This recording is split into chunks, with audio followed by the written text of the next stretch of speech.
3 balls, no strikes. So what's going on, Darrell? Hey, Nokes, how you doing, buddy? And my son, Big D, how you doing? Yeah. Upper deck, a 2-run homer.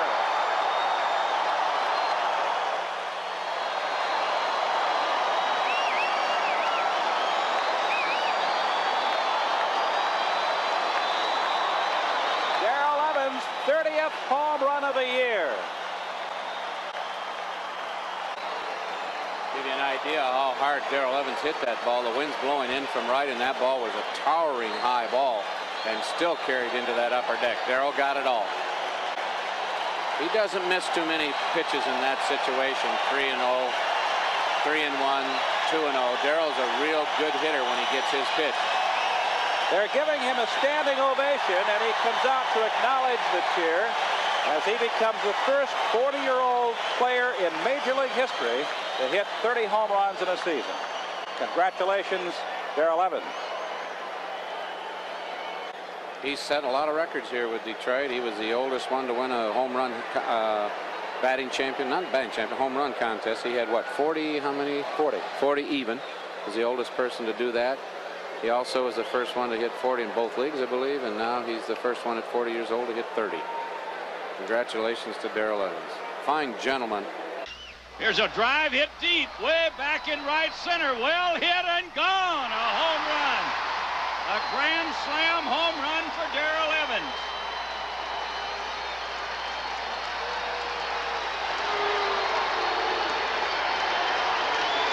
Probably the biggest turnaround for the Detroit Tigers was the Evans getting hot with the bat, and he just hits one, about 390 feet in the right center field.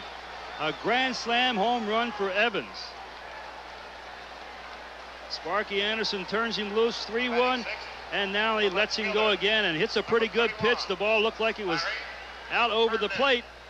Ball carries very, very well here at Memorial Stadium in Baltimore, and it just makes it over the fence. A good try by Shelby. Good, man. I know we're open. Enjoying California. Oh yeah. Well, same weather up there, Derek, for me. Absolutely, it's beautiful. Can't get better. So Nokes and I were talking the other day, and I think one of the biggest things that intrigued me about doing this was listening to Nokes be passionate about having a conversation with you and what that conversation was about. Yep. And I think one of the things that really impressed me about it is hearing how somebody else takes the information that comes out of your brain. Because being your son, the information comes out a little bit different, right? Because I'm a little biased. A lot of it you never listened to. Yeah, that's right. 100% I didn't. I was talking to another coach the other day, Mike Cosgrove. He's a pitching coach, and he goes, "Yeah, I couldn't hit because I always tried to mimic Will Clark, and it just didn't work out." And I said, "Dude, I tried to mimic Darrell Evans, and it didn't work out either." So I totally understand where you're coming from. But one thing that I love, and I was thinking about it. I loved how Matt wanted to get into your brain. And I think it's something that players now need to understand, that when guys at your level experience things and what was going through your brain. And I think that's what we need to try to give to these players now, because the brain is gone. It's all data. Well, I think that's a great opening. And of course, we talk about that all the time. And yes, they don't realize that Nokesy wanted to hear everything from me, not just from me. He wanted to hear everything from everybody else so that he could sort it out for himself. Right. Like you said, Derek, it's like we get into this point of going, well, I'm going to pick that guy and I'm going to try to do what he did when I have no idea what he's doing. And so we kind of push it to the mechanical part. Well, if I do this mechanically, and which that's learning how to swing. We needed to learn how to hit. Right. And it all came from what we learned from other people, what we observed. And I think one of the things that doesn't come out as much as it should, this guy over here, Nokesy, one of the best hitters of all time. I mean, can't emphasize enough. There's only 30 teams in Major League Baseball. There's only 30 catchers. Yeah. There's only 30 third basemen in the whole world. So we're talking about, you know, if you want to go to, if you get sick and you want to get, don't you go to the Mayo Clinic, get the best doctor, or do you just settle for something else? It's not that they can't. Of course, they don't know. We have a PhD, we have master's degrees, we have all these things, and we were scrutinized every day. So we had to figure out what to do when a certain situation came up, and we had to be proactive, not reactive. We had to think ahead. We had to use our experience. We had to all these things. What happens if this happens in this amount of time? So I wanted as much information as far as myself. When I first came up into Major League, I was 1969, right? So 19 with the Braves. Shoot. Right. 19 years old, turned 20 that year. And I got to be with these experts, these guys that we all dream about. We all dream about, oh man, what would it be like if I could just beat the guy? I got to be there, walk in and have a guy like Hank Aaron sitting there waiting for, wanting to help me, which of course we didn't know at the time because it was like scary. But then instantly it was like, he's trying to share his information. He's trying to get us better. And not tell us, okay, this is the way to do it. This is the way, that's the way he did it. And what his thinking was, we had to interpret that and use it for ourselves. And so I think that's exactly what happens when we're around, we choose the people we learn from. So my first question to everybody here, who taught you how to hit? Whatever age group you're, whatever anything. How would you answer that question? I asked Nokes, how did you answer that question, Matt? I listen to people. Well, it's interesting, Darrell, because, you know, you're listening to everybody when you're younger. And of course, there were a few guys that were mentors early on. I mean, you got to remember when I came up, it was 1983, you were with the Giants. Okay. And I remember in Major League Camp, going up there, scary as anything. And, but it was that year that Frank Robinson kind of got my head sorted out about the plan, about, looking for my pitch and stuff. But wait a minute, stop. To answer your question, Frank did. Yeah, he's pretty good. Yeah, Frank Robinson, Hall of Famer. Well, why didn't you go to somebody else? Because he was the best. To my point again. So when I asked you just the other day, who taught you how to hit? And you went to just what you're doing, and you tried to explain all these things. And then I said, okay, stop. Who taught you how to hit? Ultimately, it was me, because I listened to... Wait a minute. Let's emphasize that point, because that needs to be emphasized. We teach ourselves. And everything that we do, we end up teaching ourselves how to do it. Right. Now we get process information. We try, and I would, in our profession and on what we did, we wanted, oh my gosh, to be able to talk to the best people. Sure.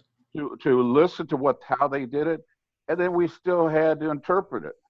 Right. What was best for me, and now it's going to come down to the mechanics are. Everybody can has a good swing. Everybody does it. No, it's what you do with this. Yeah. It's how you make adjustments to make yourself the best hitter. Right. Right. And I think that's that takes experience. Yeah. And it takes dedication. Right. So I think that's one of the things that we were talking about the other day. That is, I was telling Matt about that we were talking about big league timing, and how that is. Everybody thinks that is something in your swing or physically that you're doing, and no, it's not. There's so many other factors that we were talking about. Derek. Explain what you're talking about. We were talking about pitch pressure. We're talking about the crowd. We're talking about competing. We're talking about our teammates. We're talking about family. We're talking about your girlfriend. We're talking about your kids. We're talking about your job. Yeah. Just the extra stresses that people don't understand. They think it's, and obviously being around you for so long, and watching what you did as a profession, and then watching guys like Matt go through the same things and how they handle those things. And that was a big thing to me of understanding the routines that guys went through before games, how they got ready, when they got ready, what they did to get ready. And those are so many things to me that are just not taught to players now. Yeah. It's get in a cage and let's see what your mechanics are. Not realizing that he just broke up with his girlfriend and his mom's mad at him and he's getting bad grades. Well, that's probably got 90% to do with why his mechanics are bad. Especially for young players. Absolutely.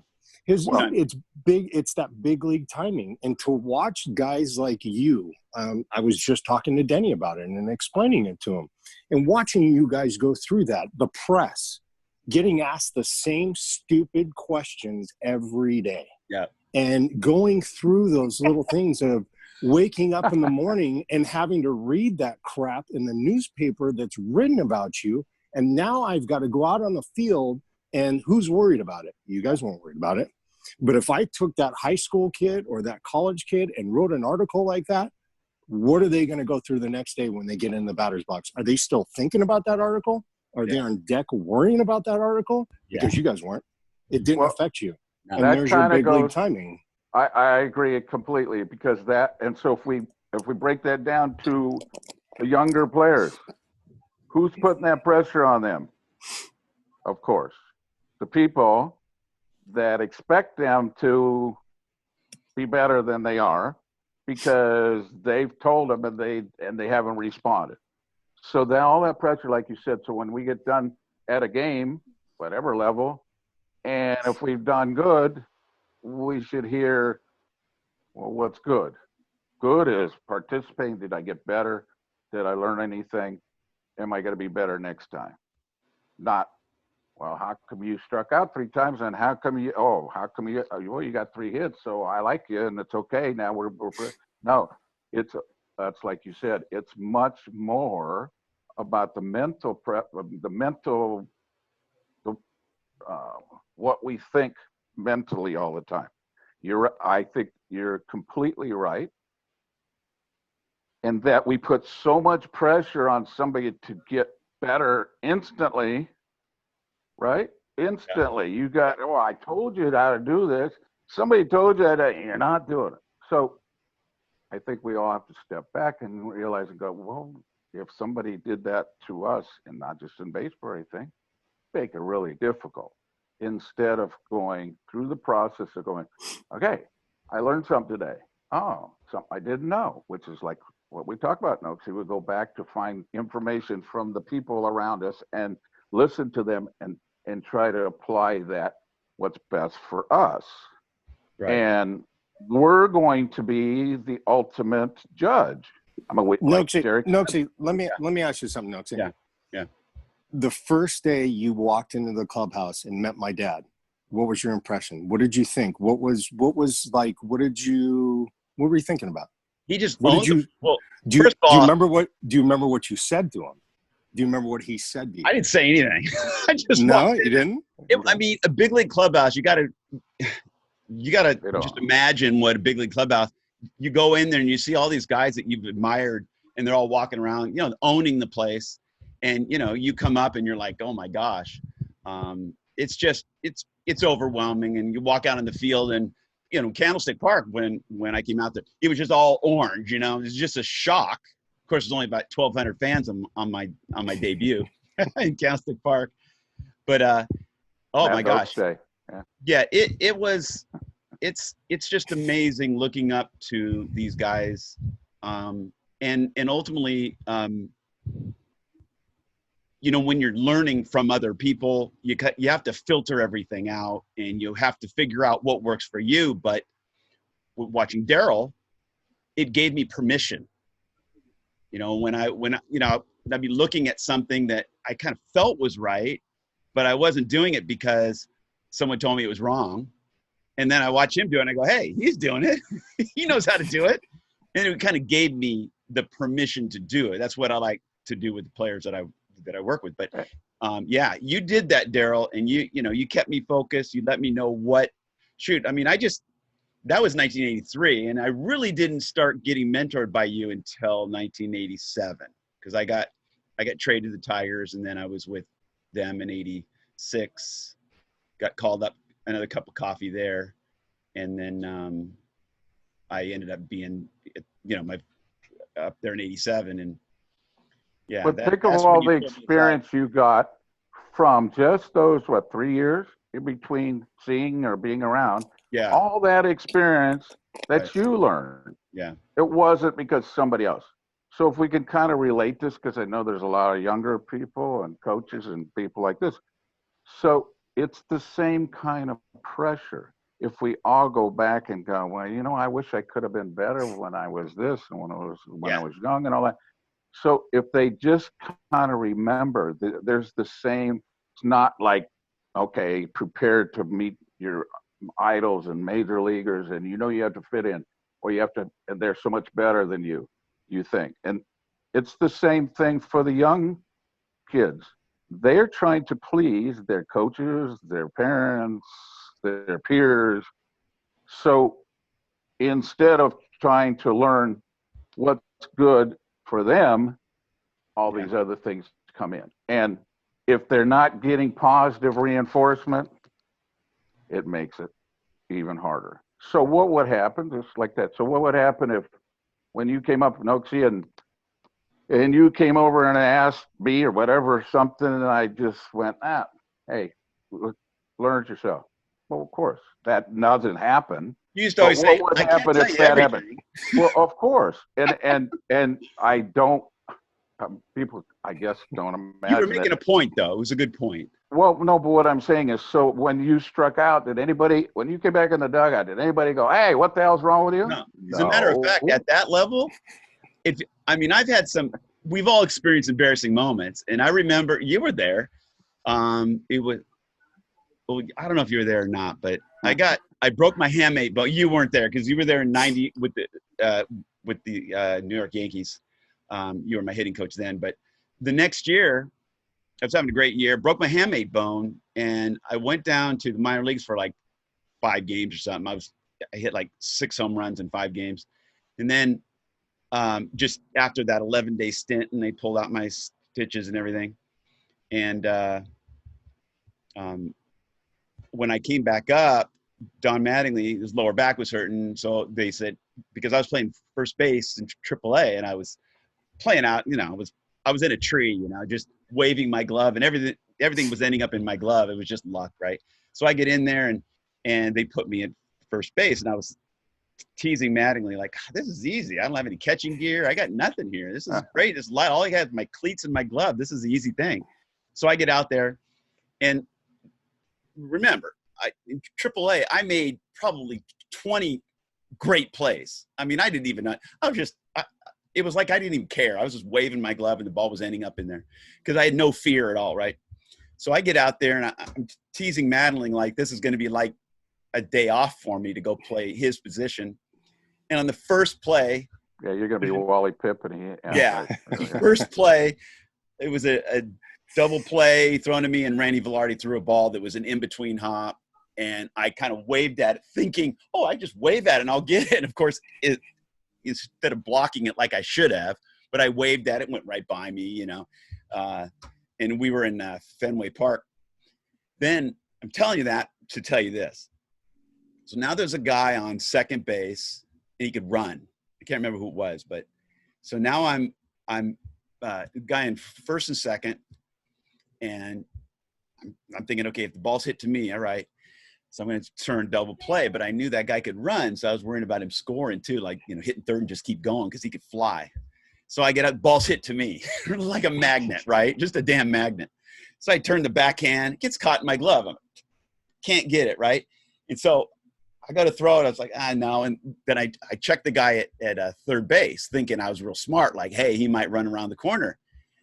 And Scott Kamenicki's on first base going, Nokesy, Nokesy, Nokesy. He was a PFP covering first base. Like, all I had to do was just lob the ball to him.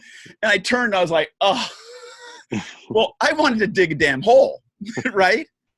My point was, you can't make a mistake. Well, you can make the mistake once. In the big leagues, as you know, you can make every mistake once, but that's it. That's all you get, just one time.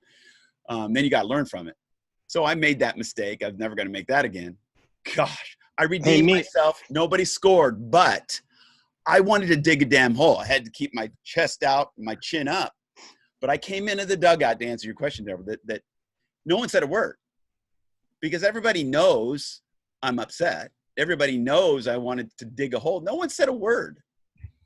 And so, but you know, when you're a young player, especially parents or whatever, they're so used to reminding their kids, because they just assume that they're not listening or that they didn't learn that lesson.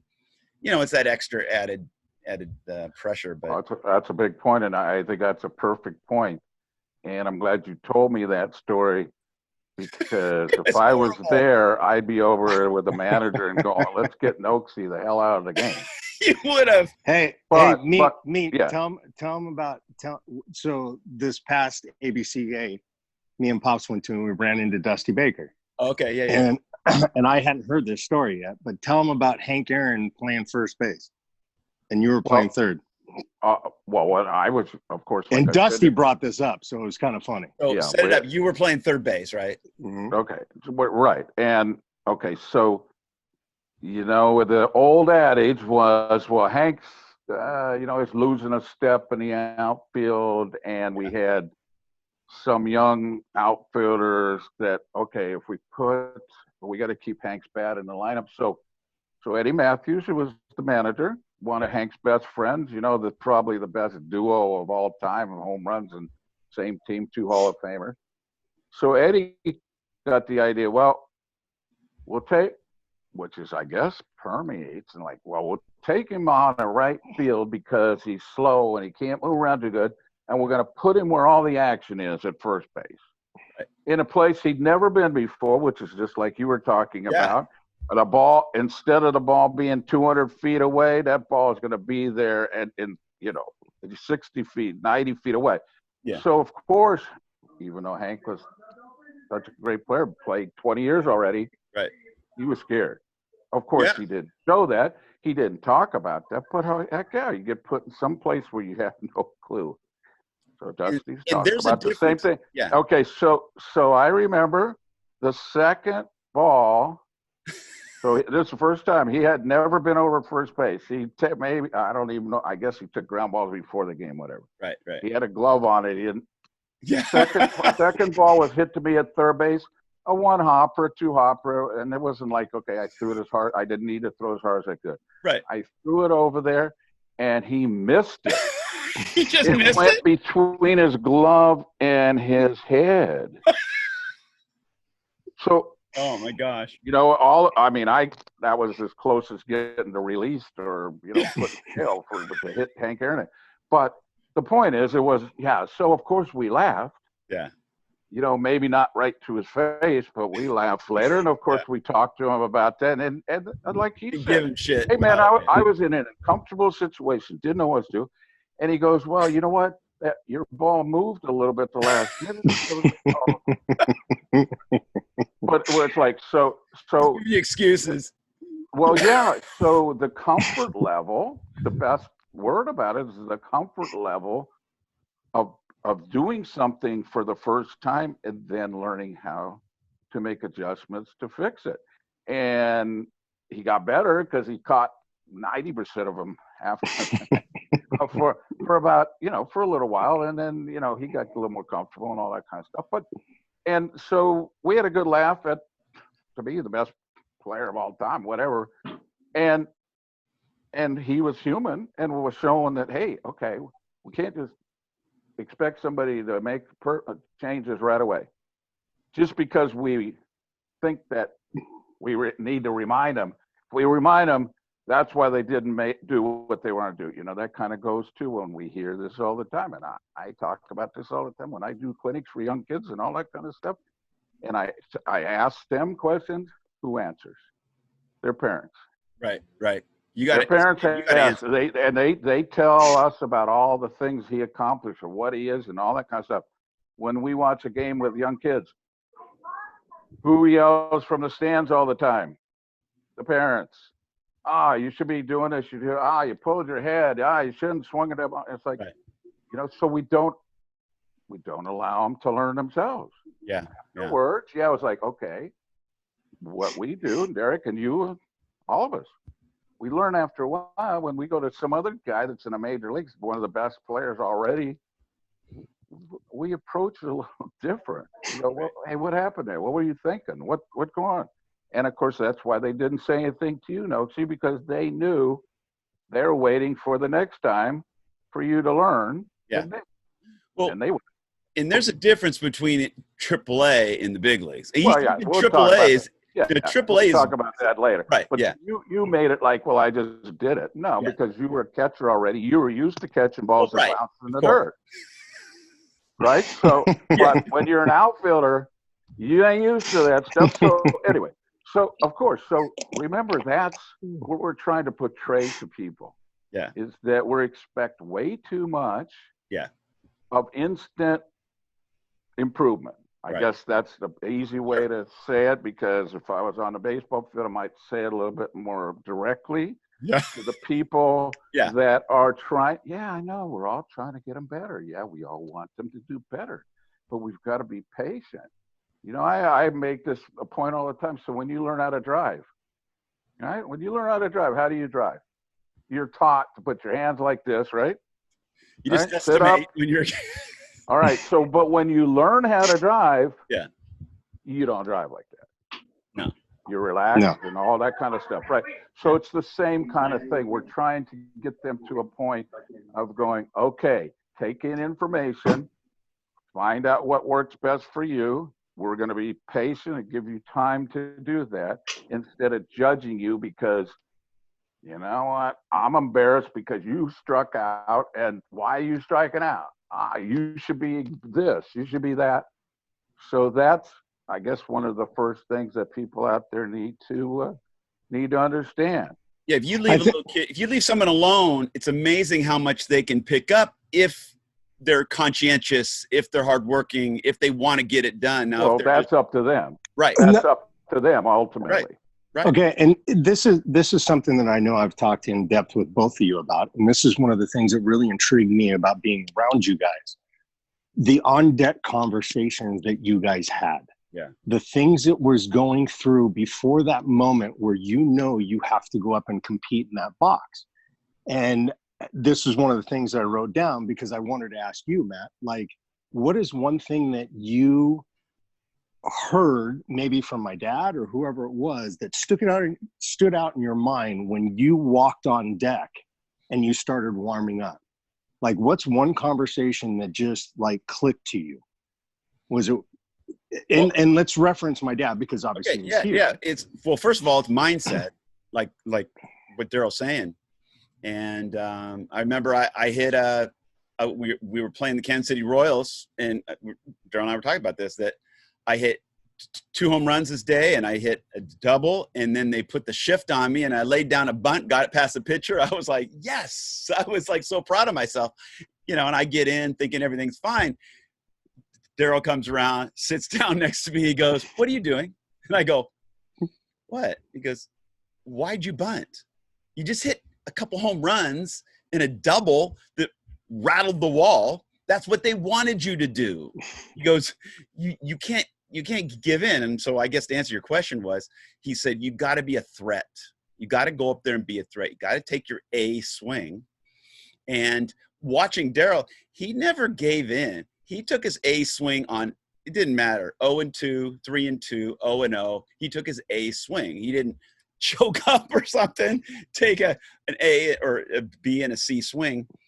And well, that kind of goes to what we want to talk about, is that we get the question all the time, how do you hit with 2 strikes?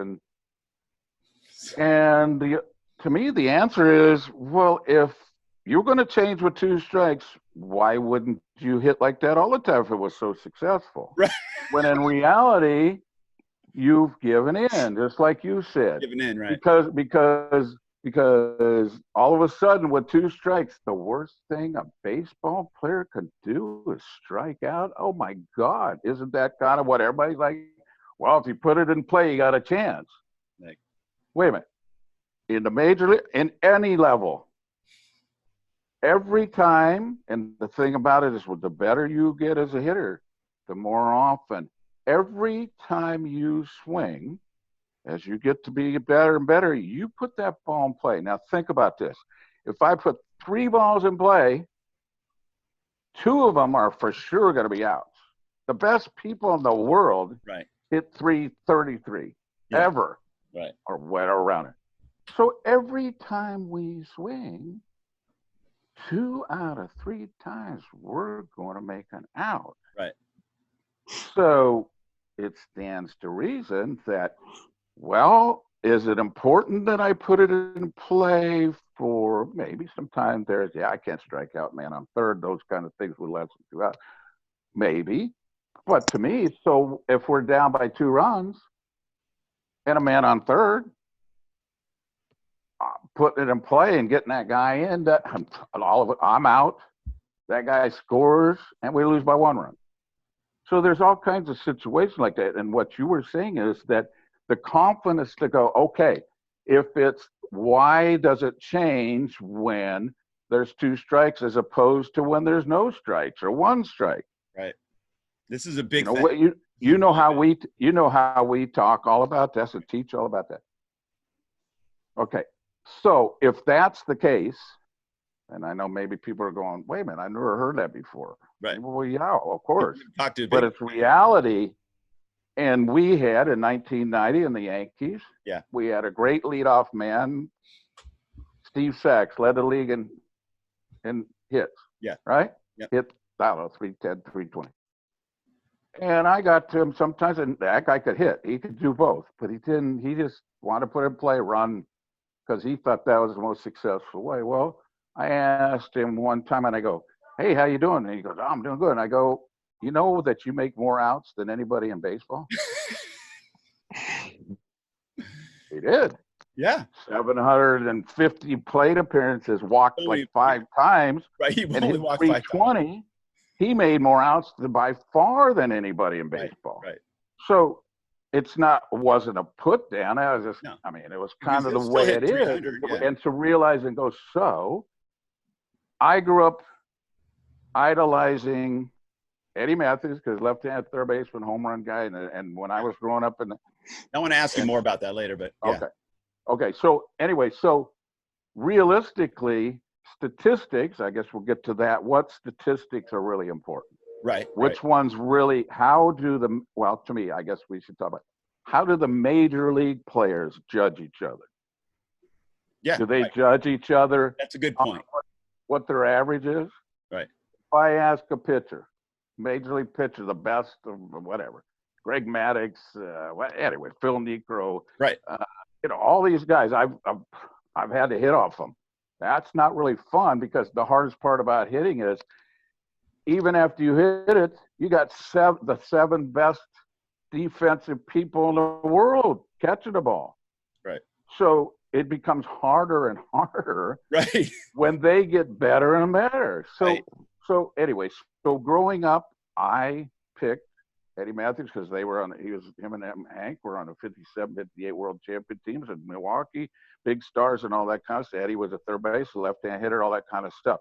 So I didn't copy him. I wanted to have him. Ended up him being my mentor when he got to the Braves, when they got to the big league. He was the hitting coach. I mean, how lucky was I to be in it? But I also went to, there wasn't anything. How would I know? I couldn't meet him. He was playing. I didn't have any idea what he was doing, and there wasn't much material out or anything like that. But you know who had the material out? Ted Williams. Yeah. Yeah. We're going to hear about, was Ted Williams a better hitter than Tony Gwynn? Oh, no comparison. Well, okay. I'll guarantee you there's some people out there going, oh, no, Tony Williams was the greatest. Yeah. Okay. Batting average isn't everything. Well, of course. It's that thunder off your bat. Let's just pretend before Tony Gwynn. Who's the best?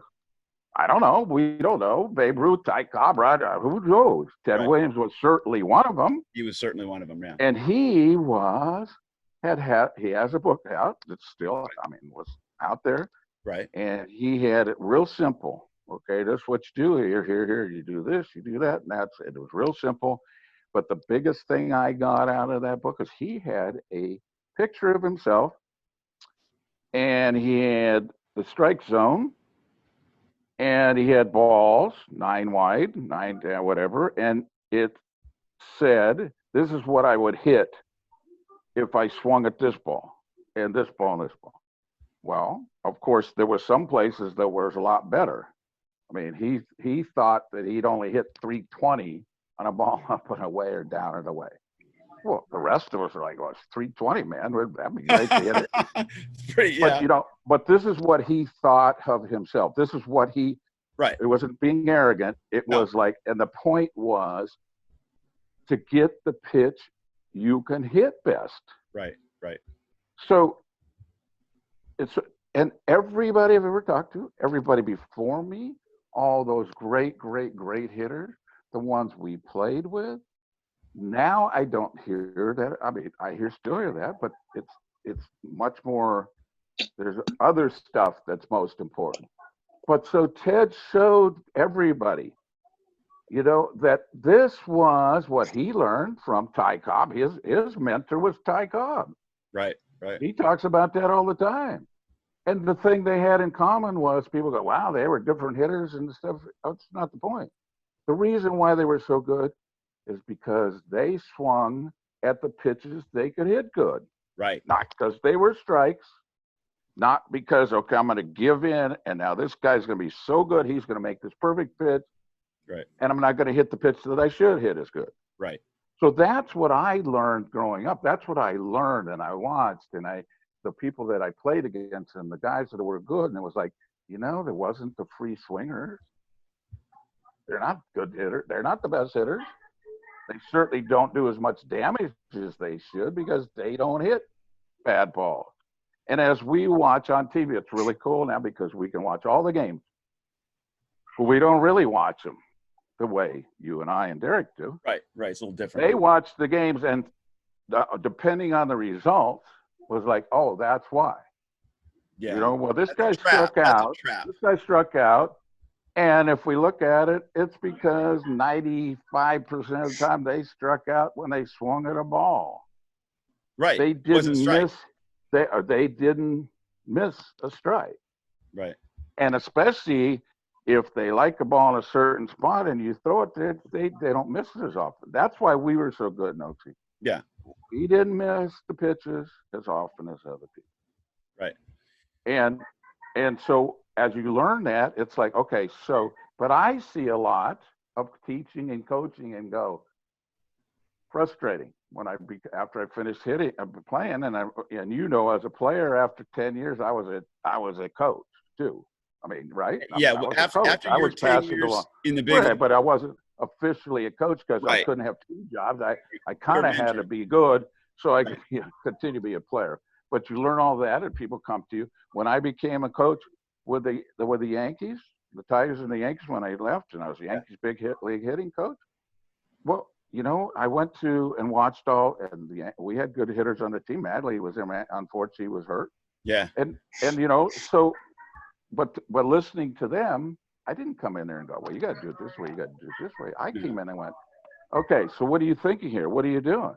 Sure. Trying to show them that the more they swung at balls, just like we just talked. Right. Every time I swung, I was going to make 2 out of 3 times I was going to make it out. Absolutely. So now if I didn't swing, it's more strikes or the pitch I could hit good. I was going to go down more and more. And we get into this, we forget the pitchers. Some of them are smart. I'd say that. Some of them, the ones that are really good, were real smart. Obviously, they got all kinds. They've got good stuff, but so what? But they're smart. They know when to throw balls to a guy who's going to swing at a ball more often than not. When they're facing Hank Aaron, he makes them throw strikes, so they don't get away with what they could get away with other people. So if a guy's a singles hitter, let's put it this way, not putting down anybody, not judging anybody. If we had Hank Aaron and Tony Gwynn, on deck circle coming up. Nokes, you're the catcher. And depending on where people are on base or how many outs, nobody on, who would you Oh, just that's not. you don't want Hank up there because Hank's in scoring position. Well, Trying to be in score position. And he can score. Tony, okay, yeah, he hit home runs once in a while, okay, and he hit some doubles and all that kind of stuff, but he can't do what Hank could do. So what we teach is that let's find out how good you can be. Instead of, because what happens now, and it's happened so much more, somebody tells somebody you can't do this. You can't. You're too small. You're not strong enough. You're not this. You're not that. You're not this. When reality, look at what happened. We sign guys come out of high school and college who are really good, aren't they? Well, I guess if they get drafted, they must be pretty good. When they get into pro ball, they're told, well, you can't do that. Well, we signed them because they could do this, but this happens all the time. No, you can't. You won't be able to do this because as the competition gets better, and it's like, how do you know? You don't know that. So they put negative on stuff instead of going, okay, look, this guy he must learn on his own because he's already good. Right. He must. However, whatever he gives credit to somebody else, that's okay. But now when we take him a lot, it's like, well, unless you're number one pick or you got a bunch of money, then we're going to change you instantly.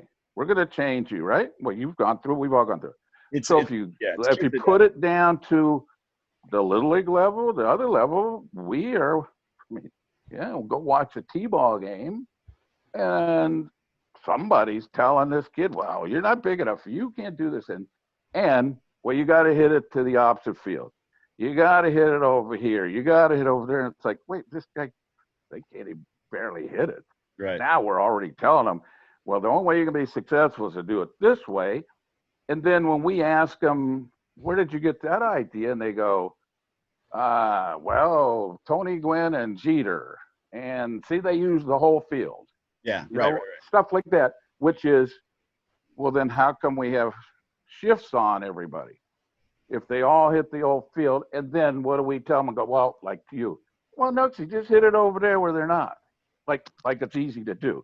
Yeah, anyway, so that follows to all the stuff where we try to get them, and of course we're all on the same page. We all want them to be better, but we need to figure out how to give them the tools to do that. And it's not physical, it's much more mental because they got, like you said, they got to buy in.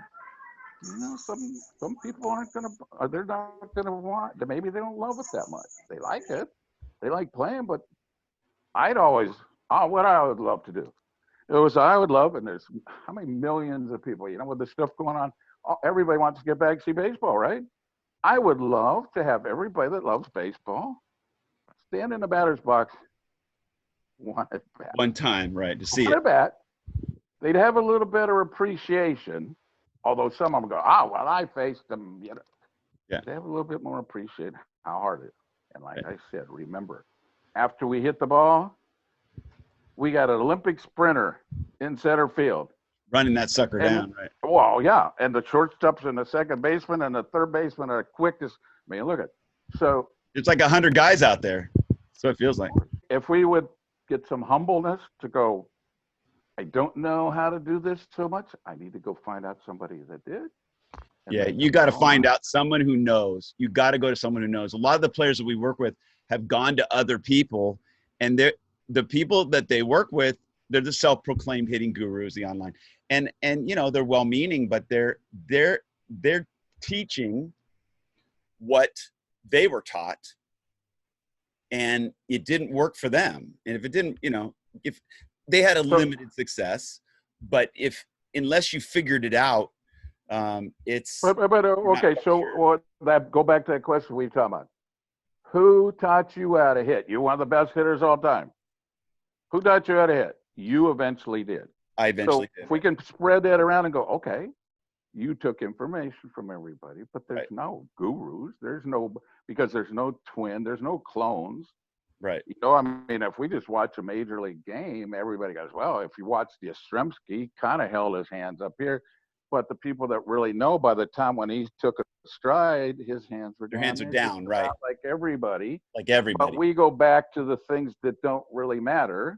Yeah, you're set up. This hitting style, the way you stand up, it doesn't matter. You end up going to the same place. And we know that because in any other thing we do, there's kind of a right way to do it. Isn't there? I mean, you know, it might start out not too good, like I said. So when we get into drive, do we all get into the car the same way? Do we all sit the same way? Do we all do that? I mean, half the people don't check their mirrors, so I know that. But we should be, right? Yeah, we should make sure all that stuff. So that's what I'm saying. It's a process. And the great thing is that you got a lot of people out there that can give you some really good advice. Right. And like you said, the other people are well-meaning, but they don't want to listen to us. That's the one thing that I'm disappointed. Right. Because they don't want to get that further advice. We've been in that batter's box. But Noxie, right. I mean, Noxie, how many years you play? 10 years in the big leagues.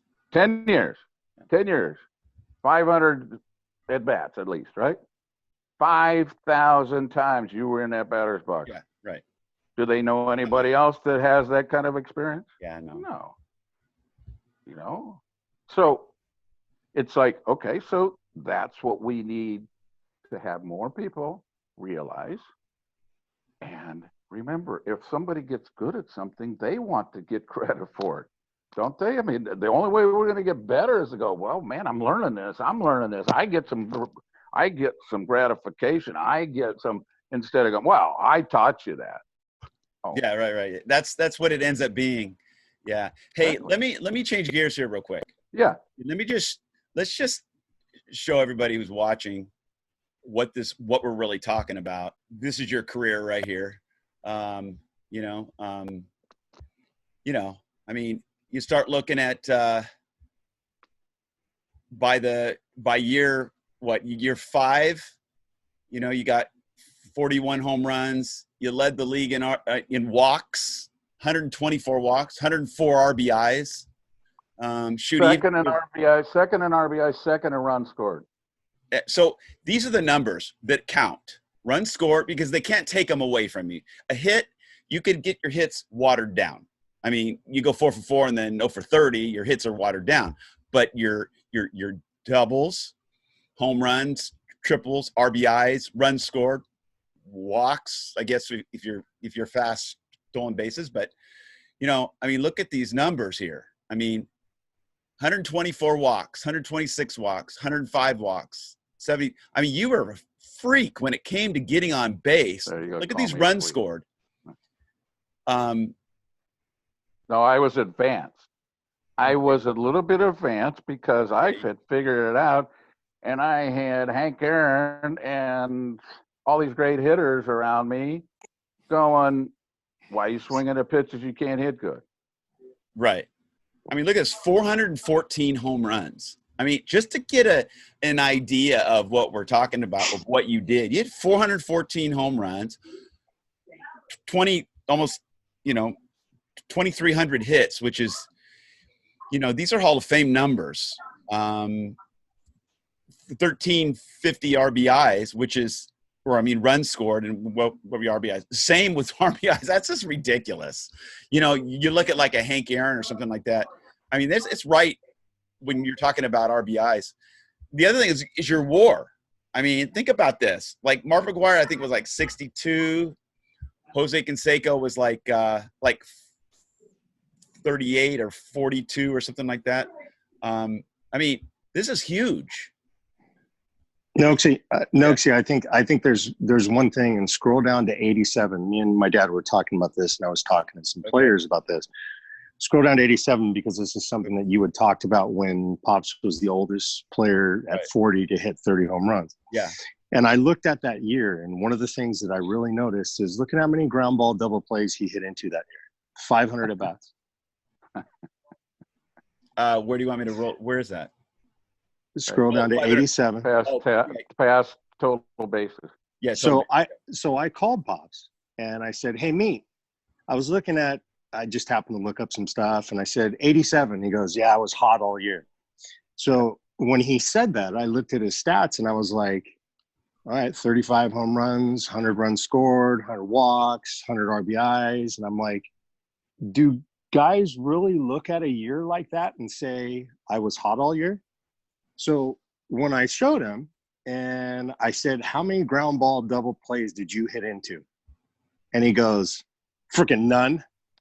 And I started laughing and I go, 2. So at 40 years old, you're not supposed to run anymore. Right. Right. Right. And you hit into 2 double plays the whole year. And the first thing out of his mouth was, well, fuck, I ain't trying to hit the ball on the ground. Yeah. You hit everything in the game. Exactly. Well, that goes back to what we talked about.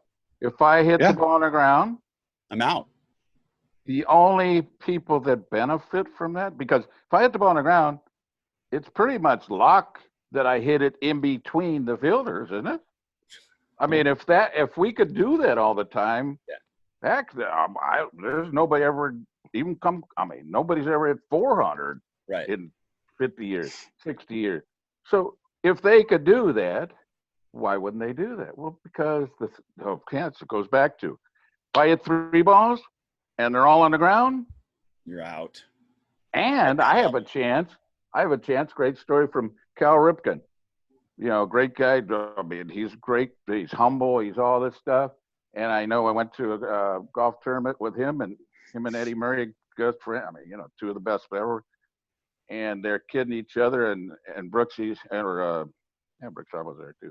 But Cal Ripken goes, you know what? I always invite Eddie because you know what? He's the only guy that's hit into more double plays than I have in the history of baseball. Eddie Murray hit into every double play that you could hit into. So think about how many outs he made. Oh my gosh! So that was just something that you noticed. Well, he didn't want. Yeah, but see, he wasn't trying to hit on the ground either. No, he wasn't. He got jammed a lot. well, you see, and he was tremendous. I was catching. You caught and figured out what to try, and we did pretty good. I just jammed the crap out of him. You know, he didn't wear us out like he did everybody else as much. So we must have learned. We must have pitched him better, or whatever. Or he wasn't hitting him when we anyway. So the like I said, the point is, and like you were saying, Derek, is that how many times could we say it's like, wow, it's pretty much hot all year. I mean, that's almost impossible to do. And of course, I wasn't. I mean, I hit 2A or whatever, so I made a bunch of outs, but I felt mentally good that I was a threat all the time. And look at the results, because the most important thing about the hitter, what do the pitchers think? The pitchers have to decide, am I going to pitch to this guy or am I going to pitch to this guy? 100 RBIs, 34 home runs. Okay. So, and I hit, one before in 73 when I led the league in runs scored and second in runs scored, second RBIs, third in home runs, and whatever. I had a great year, but you know, it was in a way not a curse, but in a way was all of a sudden now I jumped up to this status of being 124, and then the next year I didn't do quite as good, and what happened? Well, you know, the first question was, well, what's wrong? How come you didn't do that? Yeah, and it was like 25 home runs, 79, 80 RBIs, almost 126 walks, 99 runs scored. Right. So they're saying what's wrong, right? But remember who's judging us? Not the other players. I continue to hit third in front of Hank. Right. Think about that. You're playing with Hank Aaron and you're hitting third and he's hitting behind you. Just so that everyone understands. This guy, Darrell Evans, is hitting in front of Hank Aaron, hitting third. I mean, that's just for a reason. Hey, listen. We're at a golf tournament. This is great. We're at a golf tournament. It was a couple years ago, right? This is awesome. We're in the 5th hole, 6th hole, whatever. And there's a old-time pitcher, pitched in the big leagues for like 10 years. Pops, I don't remember his name. You might remember his name. Out of nowhere, we're on the fairway, and he cruises over, right? And he's like, Duty, what's up? Duty, how you doing? You know? And introduce him, blah, blah. And he looks at me and he goes, your son. He goes, dude, I got a great story for you. And I'm like, oh, we got to hear this. All right, what's coming? And he goes, I'm pitching for the Dodgers. And he goes, late innings, first and second, whatever, blah, blah, blah. He goes, timeout. No, base over second and third. Or maybe it was second and third. Yeah, yes, it was. And he goes, timeout. And he goes, manager walks out. And he goes, Walt Rush. And he goes, we're going to walk Evans here and throw to Hank. And he goes, what? And he goes, this guy can rake. I don't want him to hurt you. We're going to throw it. And he's like, I mean, you got to be shitting me. Like, you want me to walk him to get to Hank Aaron? Yeah. So he goes, what happens? Walks him. Hank hits a walk-off, blah, blah, blah. We lose. Right. He goes, about 3 months later in the season, same scenario. I come in, blah, blah, blah. He walks out, and he goes, we're going to walk him again. He goes, do you know what happened last time we did this? And he goes, yeah, but this guy's going to hurt you more than Hank will. And he's like, twice in a season, I had to intentionally walk him to get to Hank Aaron. And he goes, and then he looked at me and he goes, you think that's ever happened? And I went, probably not. I don't know too many people that are telling that story right now of being walked twice to get to Hank Aaron. It's kind of cool. Those are the things that I enjoy about being around you guys sometimes and getting to hear those things of the insides that people just don't understand. Like, you guys were that threat. And that is the one thing that I get so much respect. I give so much respect to you guys because it's things that most people don't get to hear. They just see a game and what's going on, and not the things that are going through those people that are on the field, what's going through their head. Right. And it gives such a different perspective. Me being lucky enough to being around you guys and listening and watching what's going on, listening to what you guys say and what you do, and now get on the field and you did it. Because it's one thing, you hear it all the time with the confidence or not having the confidence, but you guys always had it. And that was going back to what I was saying earlier about being on deck. It was so cool being a bat boy, listening to you guys and what you talked about and the conversations you had and the confidence of basically putting it over your shoulder and walking up there and going, here's what I'm going to do. And you don't get to see that, Derek, tell him about, because you were a bat boy, and it's such a joy to be able to have my son, who was one of the guys. Right. Was a bat boy. They test you. Of course, they kidded the hell out of you, and they made you cry. I mean, I know a couple of times you talk about, but I wasn't going to tell you, Dad. Of course, they made you cry. But they were testing you so that they could trust you, and that you could hear the stories, and they knew you weren't going to, you weren't going to be malicious or be, or whatever, all that kind of stuff. So I'm so proud of you because of that, and I've also got to learn how to appreciate how the people that are included, not just the ball players, but everybody else, how we see the game. We see the game. The fans, the announcers. I mean, it's amazing to me. It's the announcers don't really tell you the truth. I guess they're not supposed to. Yeah. Because they won't. Sometimes it's like, hey, what was going on? Well, and then we have some announcers that never played. And it's like, so how would you know? Vin Scully, and I've known Vinny for 20 years or more, 50 years now, and remember talking to him about the game, and he would ask questions. What happened there? What happened there? And I said, well, that kind of proves our point. He was asking me what happened afterwards. Right. But then he was on TV trying to tell you what was happening before it happened. So he wasn't, he's a little, of course, he'd seen a lot of games. He kind of expected things and all that stuff, but he didn't really know either. And he never pretended he did.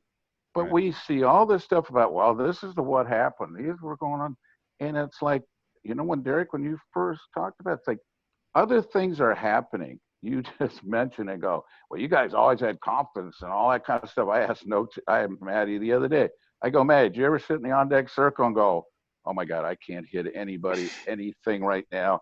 And you know what? We had an advantage though, Nokesy, was that I did that a few times and went, well, I'm not even going to swing because I don't want to hit it because I'm not going to hit it very good. And I'm probably going to look like a fool and I'm going to swing at everything it throws. So I'm not going to swing. and we had enough juice from the other pitchers, they walked me. They walked me.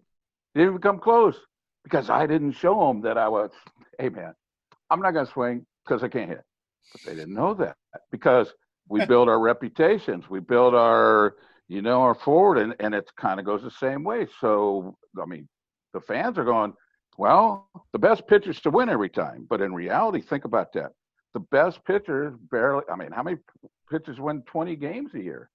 Not very much. So their difference between being great, winning 20 games, and losing, 10, 12 maybe? Or somebody like Gidry that one in 19 and 1 or some ridiculous, or that never. But okay, so they're really only, so if they're 20 and 12, okay, yeah, they're the best pitcher in baseball. And so what happens when they're 16 and 16? Right. All of a sudden, it's like, so it had really nothing to do with, maybe he had a better year, like you were talking about. Okay, we had this year, all these things happened. All these things were happening great. But behind him, we didn't score as many runs, or they scored too many, or he gave up that home run when he shouldn't have been. All those kind of things that are so integral into our game, because our game is the ultimate. In the major leagues, remember, if you play 600 baseball, you're automatically in. And that when we only have, now we have 8 teams getting the playoffs? Well, 2 of them got to play 1 game after playing 6 months to get in. Okay. But before, so it was like first it was National against American League right in the World Series. So there was only 1 team in each league that got in. So you had, for sure, you're the best team. Then it became, okay, we got playoffs, and now we had divisions, and more teams got in. So in baseball, still, 6 teams get in, I guess, or what? Maybe, okay, 18. Look at all the other sports. I mean, they rest guys in the NBA and the NFL because they know they're going to win enough games to get the playoffs. I mean, we can't do that because in baseball, you can't. In baseball, to me, what I learned, and from all these people, is that you play the season, 10 game sets. Right. If you start out the season and you win 5 and lose 5, you play 500, you can stay in reach for like almost 3 months, probably. Yeah, you can stay because all right. And then if you get hot, now what happens is you take one of these losses and you put it over on here. So this is 4 losses. Now you got 6 wins. Now you're the best team in baseball. Right. Doesn't take but the same way. So if you take one of those wins and put it in the loss column, now you're 4 and 6, and you're one of the worst teams in baseball. Right. The perception of the outside, the fans, the sports writers, all like we were talking about, all the pressure from outside. Is that what happens in the clubhouse? Absolutely not. No, none of that's happening. Of course not. We don't go, oh, we lost this game, we're out of it. We can't. No, because we know that, we're 5 game streak winning away from getting back into it. So the importance of realizing, we can't put, when we had those great pitching staffs and stuff, we didn't win. I mean, you look back at all these pitchers. You have to play the games, and every pitch counts. And what you did and what you're hitting doesn't matter. It's what you're doing that time at the plate, that swing, that at bat, that time on base, that time on defense, all those things. But you're in the now. So you're saying you're in the now. You're just focused on what you're doing right in front of you. Absolutely. So, there's one thing I want to address here, and I was just looking at some of the questions. Andy had just asked a question about me pertaining to teaching players and everything else. Andy, I do. Everything I've learned from baseball has come from men like this. And do I consult with them? Absolutely, every day. I talk to Matt about it. Denny Hawking is in my living room right now yelling at me. Yes, I talk to them. And the reason being, Andy, it's because of what they've been through, their experiences. My dad talked about it earlier about being one of the guys. There is a certain I would say 99% of big leaguers are just one of the guys. And I have the ability to talk to them about those things. So when you talk about, do I consult with my dad, or I've called Nokes sometimes, and we've talked about a player of what to do. The other day, we were talking about a drill and some of the things. Absolutely, Andy. The information that you will get from two men like this is invaluable. You will never find it. Denny and I were just talking about it earlier. And Matt, I would love to have Denny on sometime, is that you'd have 50 years of big league service. Talking in a forum like this, where do you find that? It's very hard to find. So when I consult with these guys, 100% I do. And I'm going to leave you with this, Andy. The other day, well, I shouldn't say the other day, 4 or 5 months ago, my dad came out and he saw all my players. They were off on Christmas break. And we came back to my house, and me and my dad are drinking a few beers, and we're just talking. And I looked over at him and I said, what do you think of my players? And he goes, and he, gave me that look like, the hell do you mean? And I said, what do you think? Like, give me an individualistic of each player. And he goes, no, I don't need to. And I'm like, what do you mean? I want to hear, from the pro guys to the high school guys to the 12-year-olds, I want to hear. And he goes, nope. He goes, they can all swing. When are you going to teach them how to hit? And I went, okay. Yeah, that's his perception. So when you talk about those things as far as taking a player and going after the mechanics, a lot of times those mechanics don't matter. You got to teach them how to hit. Yeah. And if they don't learn how to hit, doesn't matter how good their mechanics are. Doesn't matter. And these conversations that you're listening to right now, Andy, between these two men like this is totally invaluable. It's something that I got to grow up with. It's something that I got to hear hanging around a rookie like Matt Nokes and grabbing me and going and playing catch. And I could talk to him about anything. Hence why it's 35 years later and we're friends because of those things.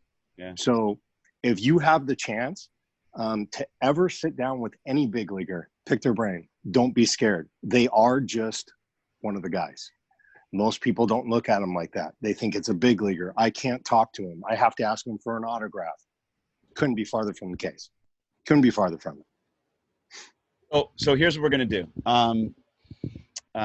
Brian, why don't you look through the list and ask people like who would want to ask a question live, like use their voice and ask the question. I mean, we can read off these questions, but so in the meantime, and then just let me know, Brian, if there's someone who wants to come on. So in between time, I want to ask you some questions, kind of like rapid fire, kind of just kind of one after another, and just give me the answers so that it's clear, because I know these are questions that a lot of people have asked me in the past. So I remember you didn't take a lot of batting practice at times. There were times when some years you'd take batting practice, I don't know, 12 times in the whole year, or maybe less. I don't know. Why did you do that? How did you do that? And how were you able to get ready for the game without batting practice? Oh, that's a fun time. Well, when I was doing good, I didn't need to practice. That's what my kind of thing was. It was like, well, you know what?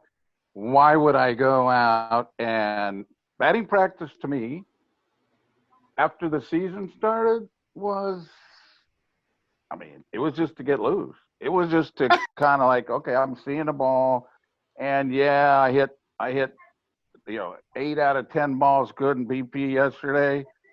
I'm going to get in there and go, okay, so am I going to hit that many? Well, yeah, after hitting 2 or 3, I was like, okay, I got it. I didn't want to find something wrong.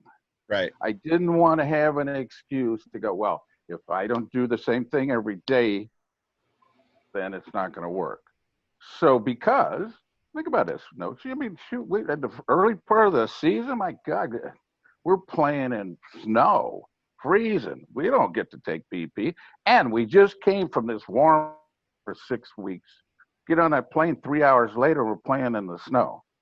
Now, if I don't have it all ready to go by then, going out in the middle of the snow and trying it really wasn't good because, we played in Candlestick too. Right. Which was cold the whole year. Play. I don't know how you. So every time in BP, every time I swung and I hit it on the end or I get jammed a little bit, well, how long did it take us for get some feeling back in there? So there was all kinds of reasons, but to me, it was a positive thing. If I didn't need to take it, yeah, okay, I'd go out there just to see the ball, just whatever, and have some fun. Right.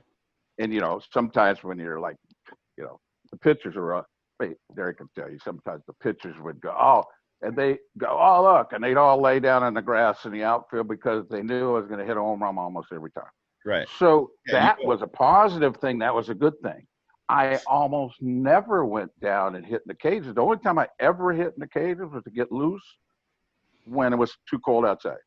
I never went down there to hit off the tee every day like they do now. They have this routine if they miss their routine. So how do you do it when you can't take BPs? So then all of a sudden there's a negative there because you're not doing what makes you good. Well, that's about adjusting. You know, when we were young, did we get as many swings as the rookies or as the veterans? Hell no, they're like, hey, get the hell out of there. You know, some of that kind of stuff.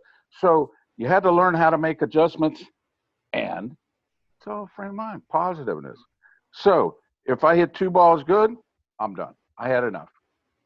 If I only hit one, if I hit one good, and the next one I didn't hit good, that wasn't, to me, is that I've only hit half of them good.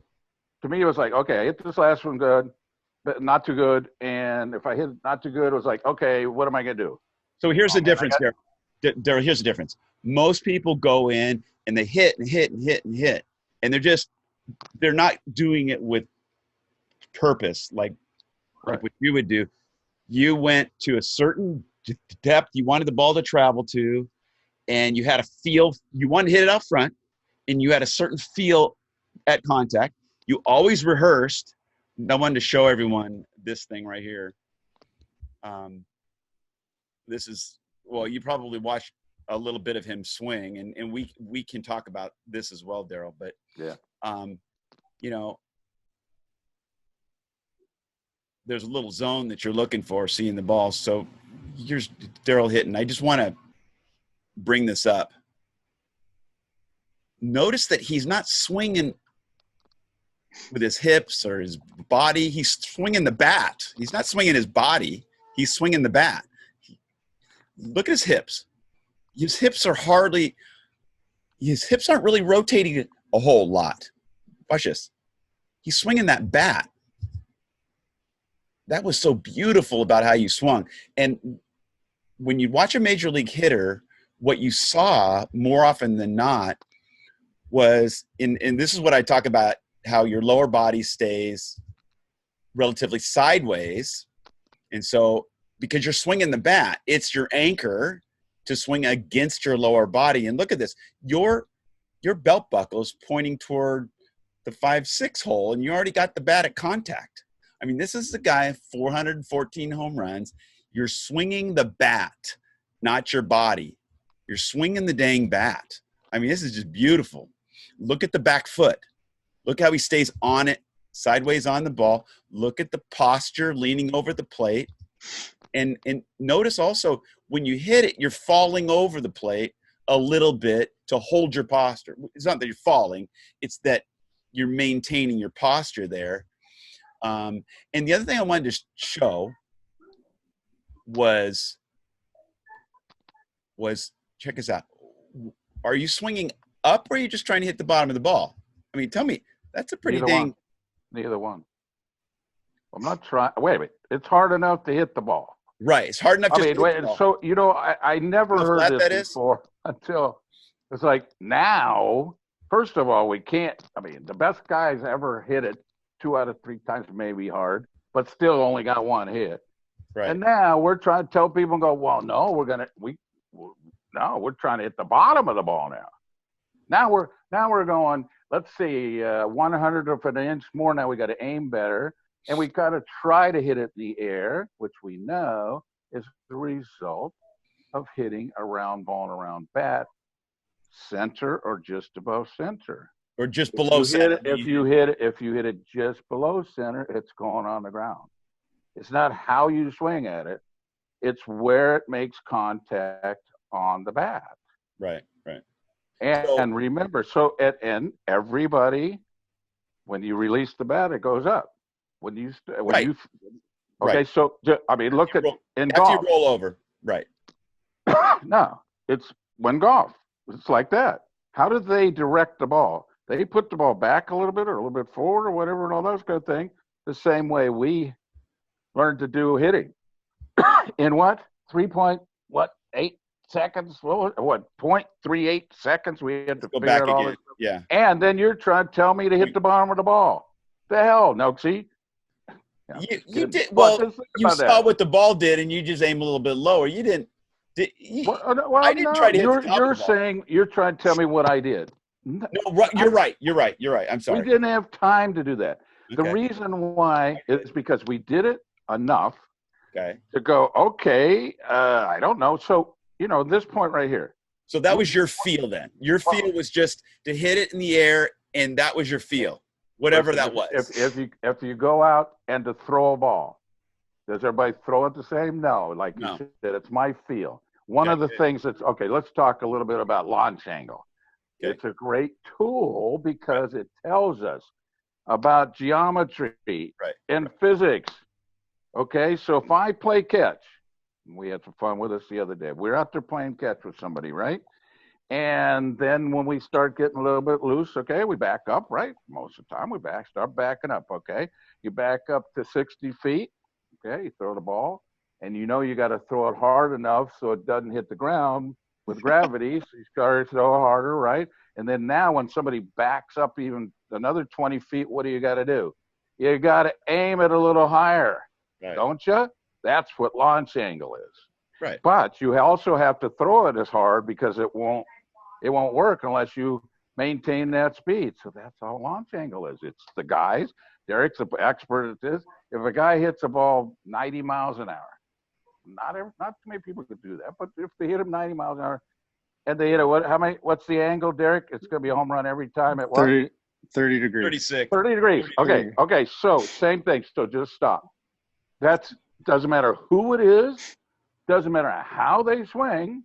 If that's what is produced, if they hit the ball 90 miles an hour at 30 or higher angle, it's going to be a home run. There's no doubt. There's no nothing.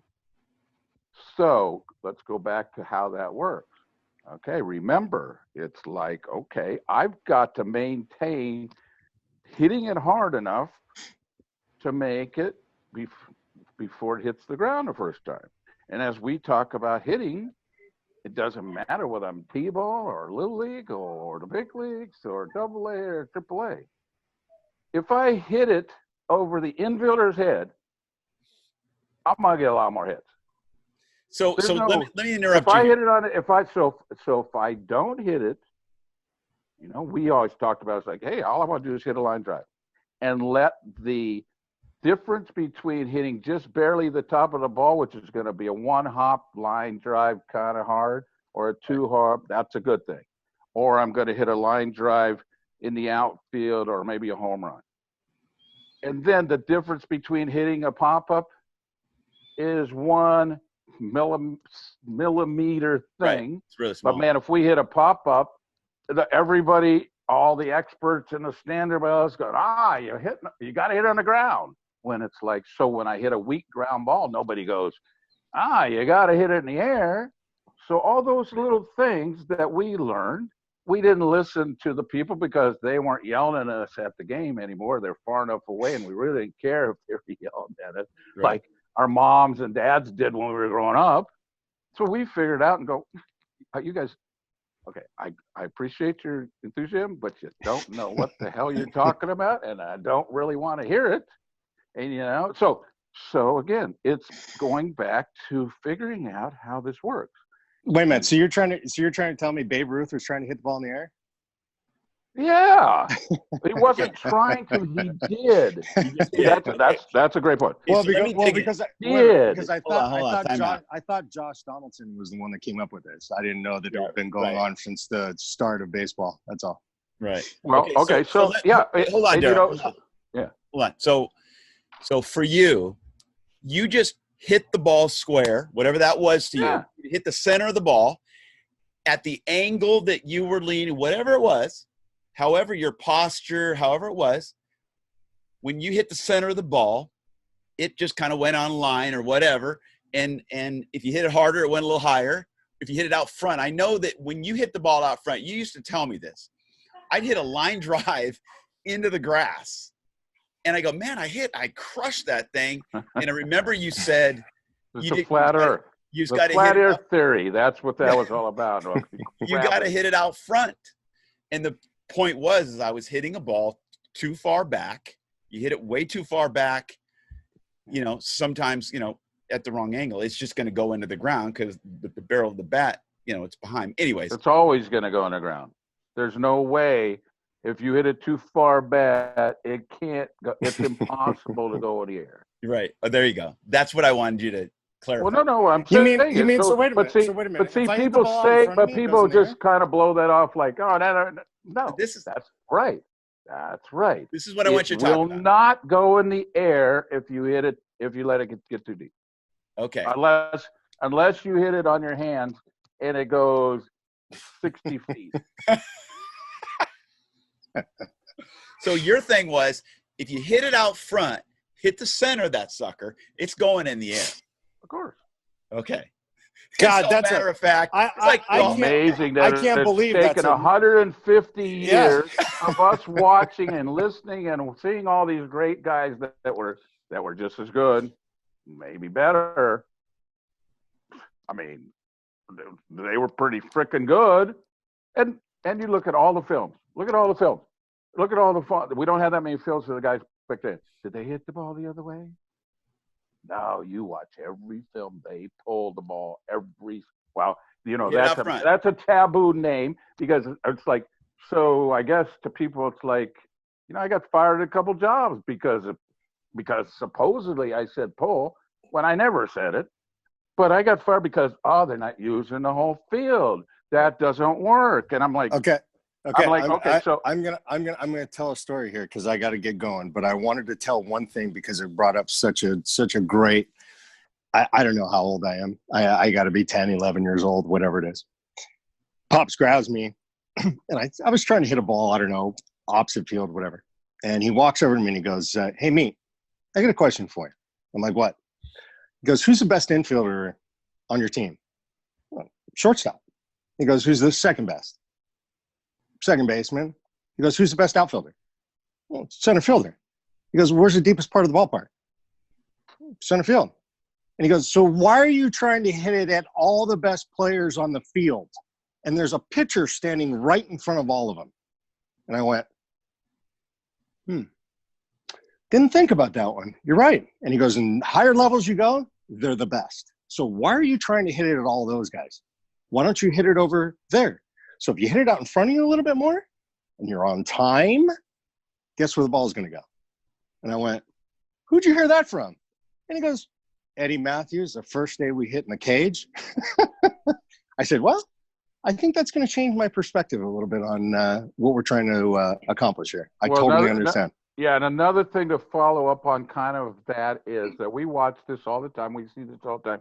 We were all told growing up, hit the ball up the middle, okay, but they didn't tell us what that meant. It was like, okay, just hit it up the middle.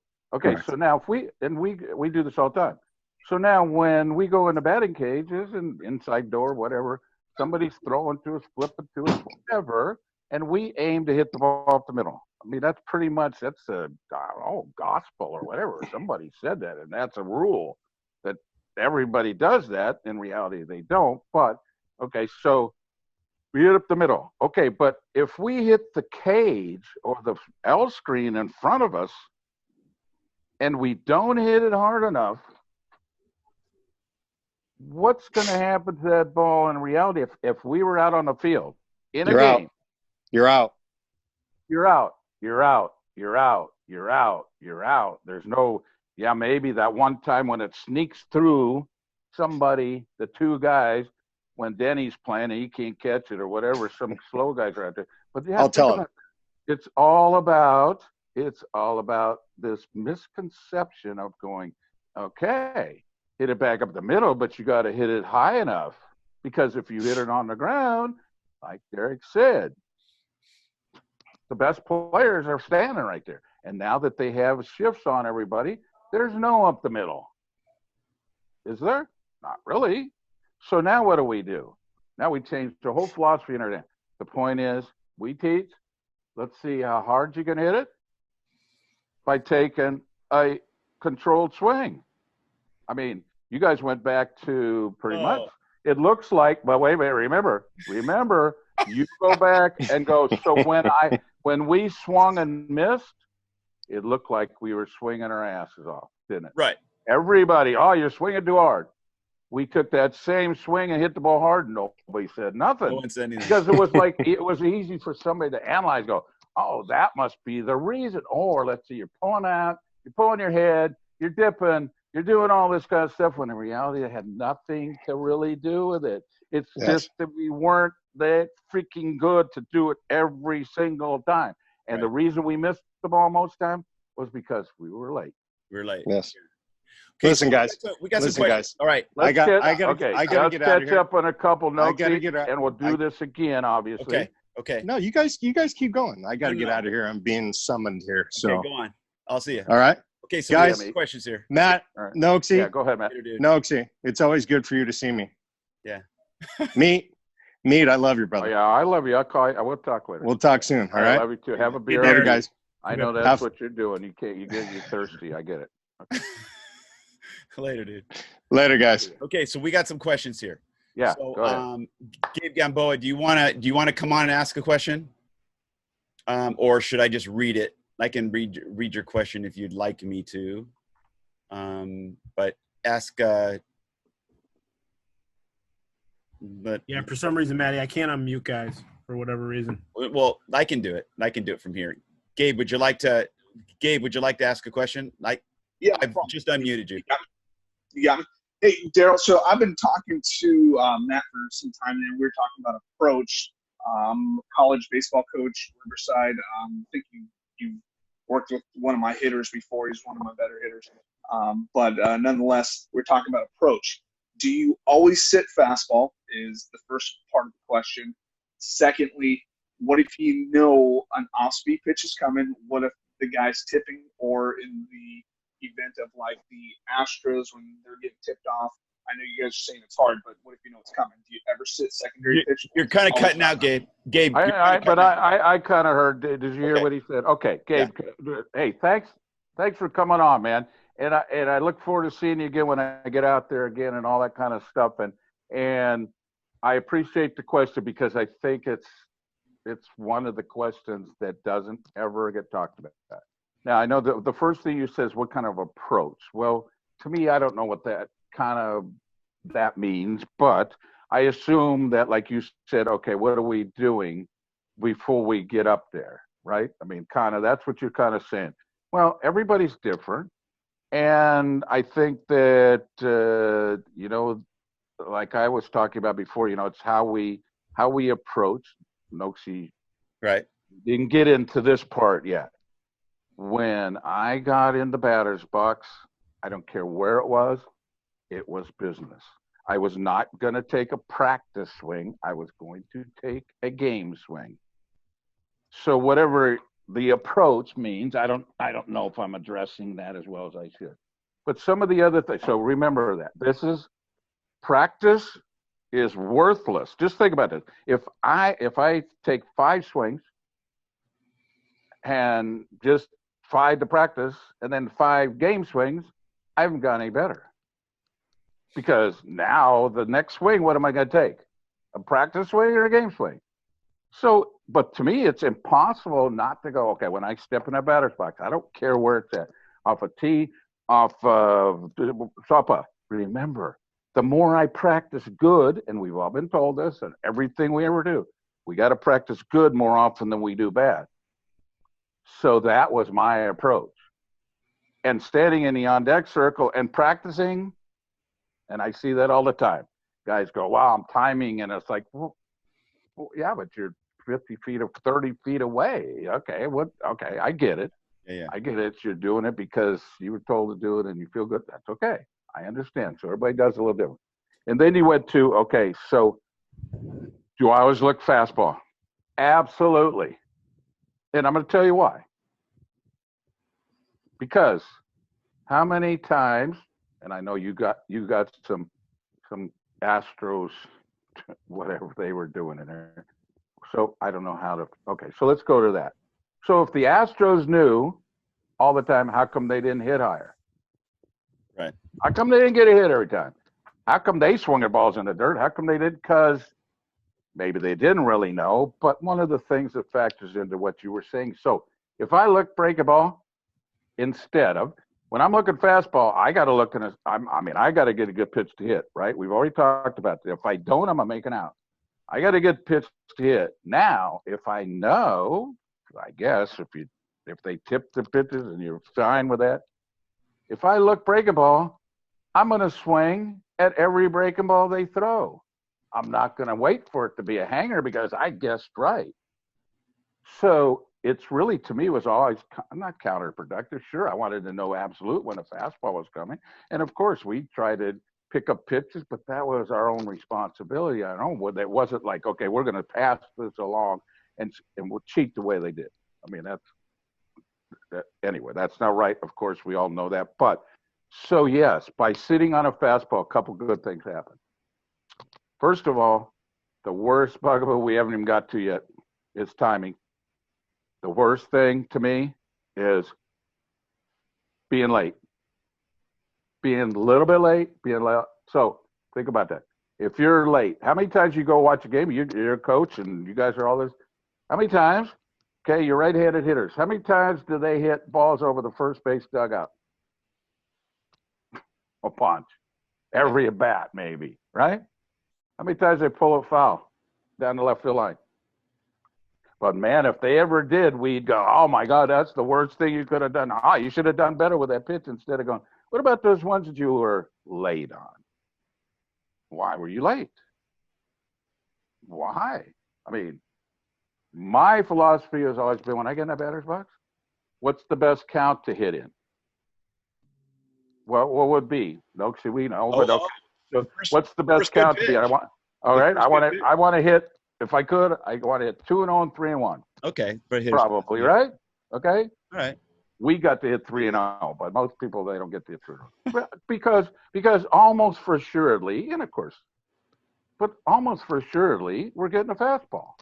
Yeah. Okay, so let's just pretend that. Okay, 95% time, whatever. So we basically talking about knowing what's coming. Right, that's what I'm saying. So we know what's coming. That's right. Yeah. So it's like the guy tipping off. We know it's a fastball. So if I approach every single time I practice, every single time I play, what kind of swing am I going to take on a 2-0 fastball? Am I going to try to hit the other way? Probably not. Am I going to just hit as hard as I can? And if I'm on time or early, I'm going to hit a lot harder than being late. So that's part of my practice with it. It was like, okay, every time I do, if I pull a ball foul, okay. But, people are going to, I see you rolling over, and it's like, you guys don't say nothing about when I'm firing them over the first base dugout. Of course, I was left-handed here, but I'm talking about a right-hander. Nobody ever says anything about that because they don't try to even correct it. It's like, oh, well, he was late. Why was he late? He knows what's coming. The pitchers tell you what's coming on the counts. In the history of baseball, doesn't matter. They're always going to challenge people when they have to. Because if they don't, we all know walks just as good a hit in a lot of situations. Anyway, so all that goes into more stuff. Okay, so plus what you were saying is, okay, that's the way I learned how to practice.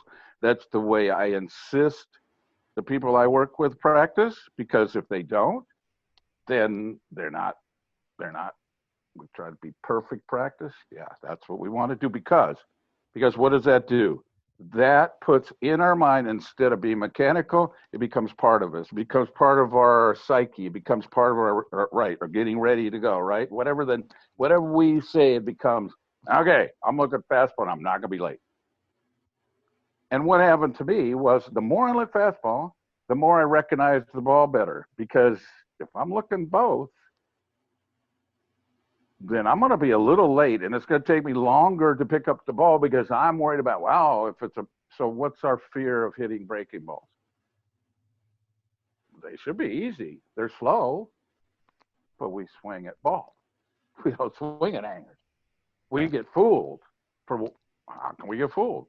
A lot of times because, well, I'm looking for it. This guy's going to throw me this. I know. I see these guys all the time and go, well, I'm going to go look at the films and get the tendencies and all that stuff. And I go, really? Why? I mean, I want to know how many balls he throws right down the middle, which is, how many Nokes are your catcher? Yeah. Half the breaking balls, 3/4 of the breaking balls are either balls or right down the middle. Yeah. There's none. I'm crossing down my in the fingers when when I call it breaking ball at the big league level. I'm crossing my fingers saying, right, they does just make a throw mistake. it somewhere near the strike zone because I Okay. want to get a called strike.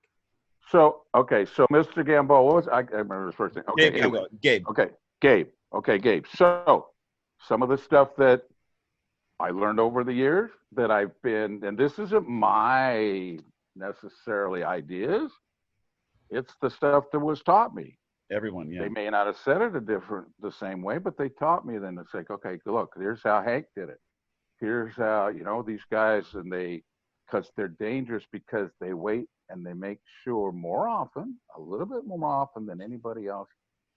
If you make a mistake, man, you're in trouble. So it becomes to go, yeah, I'm looking fastball. Okay, I could say in 21 years, I can remember maybe twice that I ever just went, because Nokes, you and I know, when a left-hander comes in out of the bullpen to face us, they ain't throwing us no fastballs. Right. That's why they brought him in to throw us breaking balls. Right. But after a while, I was like, okay, I know he's going to throw breaking balls. So where's that breaking ball start? So same thing as a right-handed hitter, a right-handed pitcher. Where's that breaking ball got to start to be a good pitch to hit? Yeah. In. Yeah. If it starts middle or away, hopefully I recognize it. Yeah. So it's not a good pitch to hit where to start. I'm expecting them to throw breaking ball like the same way with you and me. But we didn't get as much practice. We didn't face as many lefties, and we faced those guys that threw from down under and all that kind of crap. Anyway, and so we didn't get to face them very often, so we didn't get to get used to them, how big it was and all that kind of. But anyway, so to me, it was after a while, I was like, man, don't you start that ball inside or start it at me, because it's going to go a long way, and if somebody's going to get hurt. So if I practice that instead of practicing on I got a lefty to throw me down and away. Well, okay, he wants me to swing at that. But he knows those percentages. It used to be 2 out of 3 are going to be, 9 out of 10, because I can't hit those balls. And why should I look at them? And another thing that happens, the best guys, they don't miss the pitches they should be hitting enough. And because if they're in between, like the guys that don't really think about all the best hitters in baseball, the middle guys and all that kind of stuff. They don't miss the good pitches. They don't miss it. So let me recap this. Let me just recap this.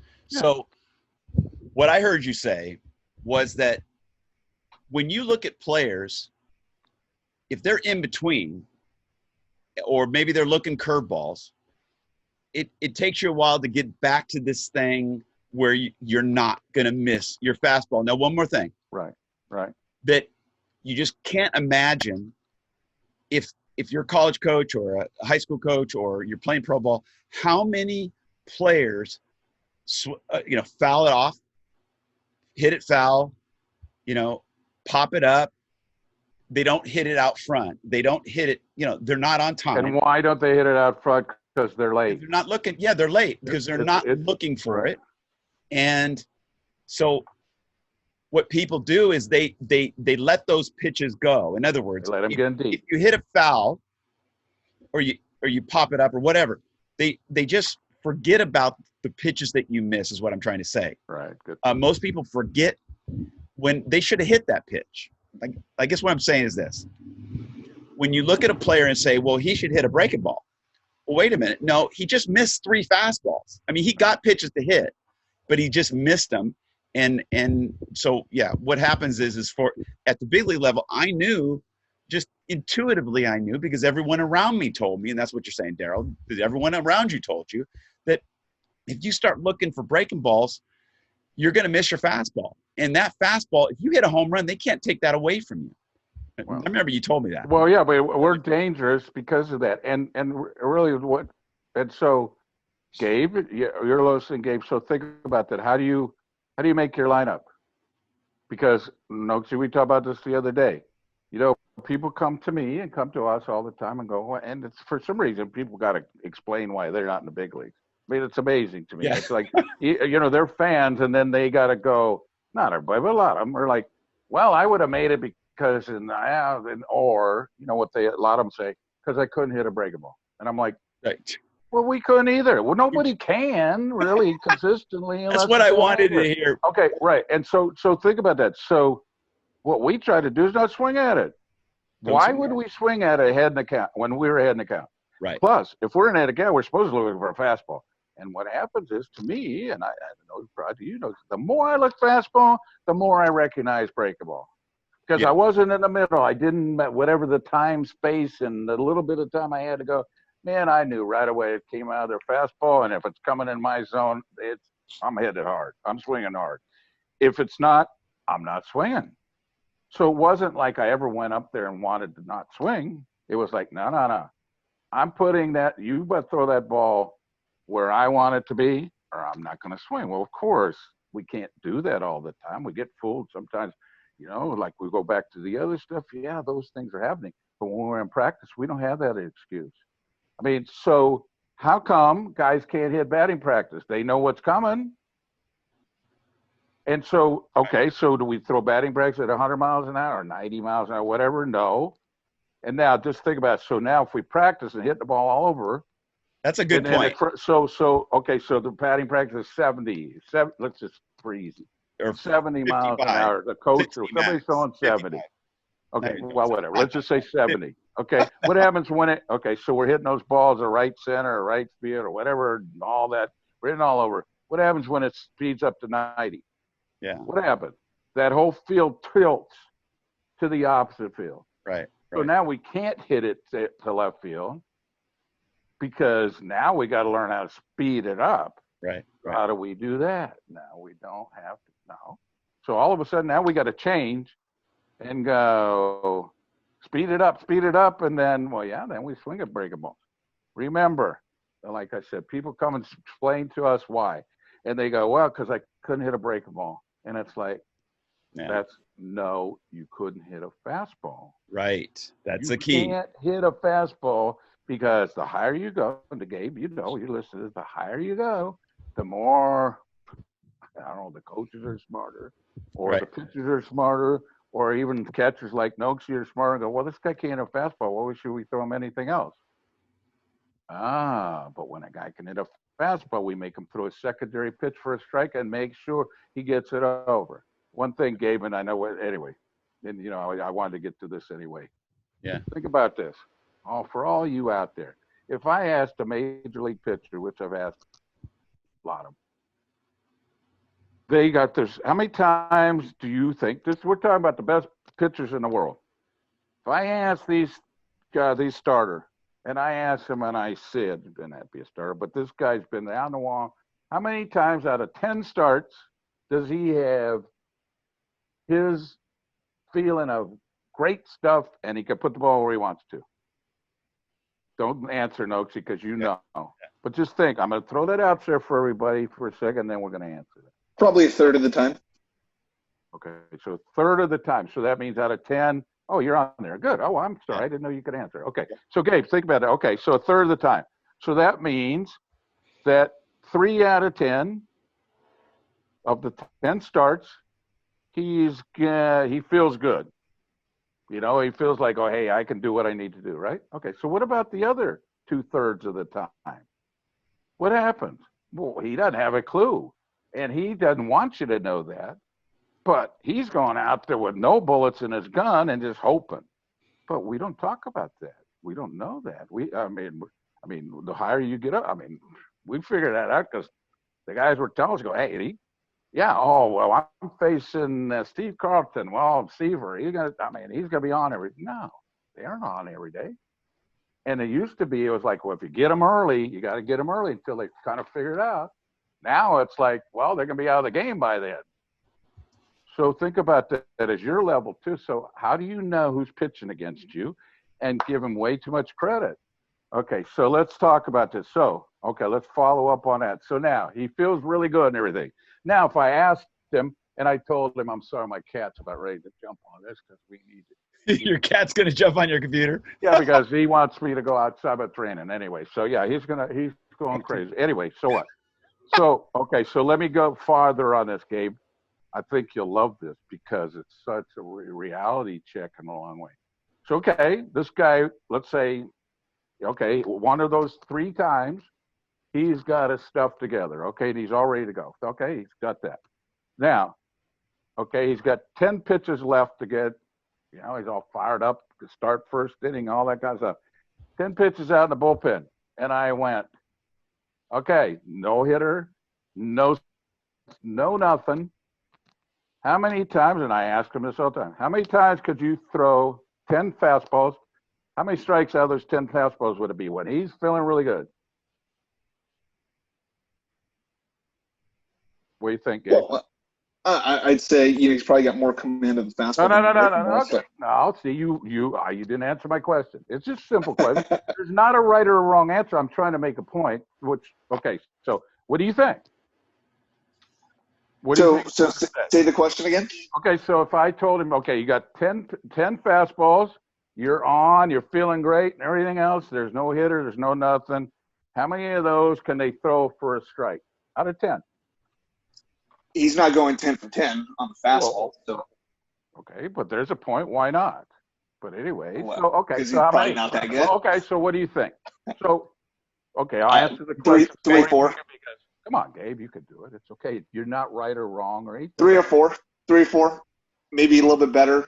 5 or 6 if he's a little bit better. So, well, when they're on, they're not going to say 3 or 4. None of them say 8 or 9 or 10. So let's look at it. So let's analyze that.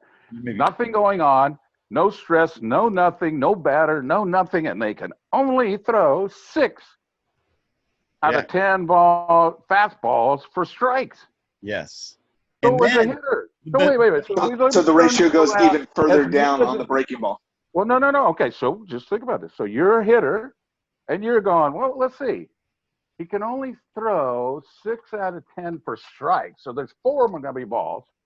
How many of those 6 are on the corner where he wants to be? Probably 2, 3 if he's okay. So let's give 2 on each corner. Let's just okay. So now he's just told it. I mean, these are the best pitchers.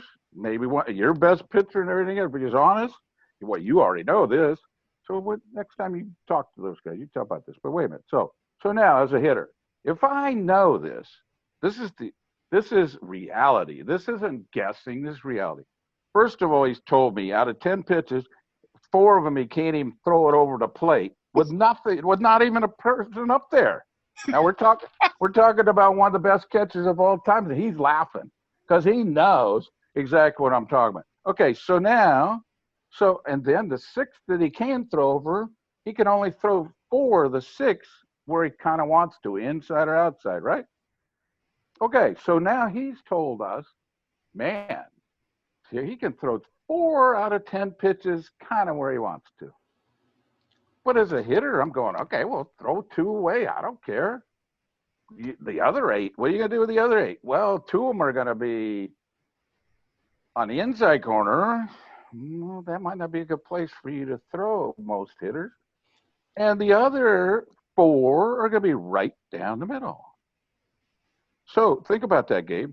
Think about that. This isn't fever as opposed to bad eggs. Everybody. This is everybody. Certainly in your level, there's no way that this changes at all. So now let's turn it around. Okay, so we kind of maybe I don't know if you're smiling. I can't see it, but maybe you might be smiling a little bit about this and see. And okay, I get it. Okay, because it's something new and it's something kind of advanced, but to me, it's not. I mean, to us, it's not really advanced. But anyway, it's okay. We want to share that. And so, okay, so now the second best pitch this pitcher's got. Your best pitcher, Gabe. What's his second best pitch? Probably a changeup. Okay, so okay, so now I go, well, okay, let's not make a change because not many people like that. All right, we'll go. So We'll let's go say one curveball. of his breaking balls, whatever he throws. Okay, slider, curveball, split, whatever. All that. Okay, so just general. Okay, so so now you go, okay, now throw 10 of those. Oh yeah, those the ratio goes down considerably lower. I know. Now you're looking like. So remember, 3 out of 10. think about this. Yeah, so think about this, and how many of those 3? How many are going to be where he wants them to be? Maybe one. Yeah, So not just strikes. Not just strikes. Where he wants them to be. Right. That's what we're saying. So so he's thrown 20 pitches when he is feeling really great. Thinks that he's throwing the ball where he wants to, but in reality, he's not. But he's out there and going, okay, I'm the man because he's got confidence. Okay, but now the other team's going, yeah, man, this guy's awesome. You know, he threw 2-hitter last time. He struck out 10 guys, and all of a sudden it's like, wait, well, how's he striking them out? Because at the lower levels, the level before you, they strike out because they swing at balls. Your level probably not as often, especially your good hitters.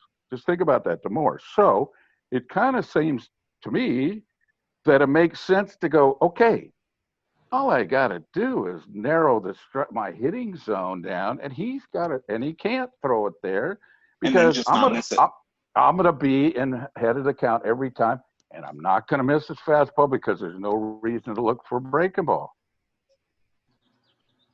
That makes sense, and that's. I don't know, Gabe.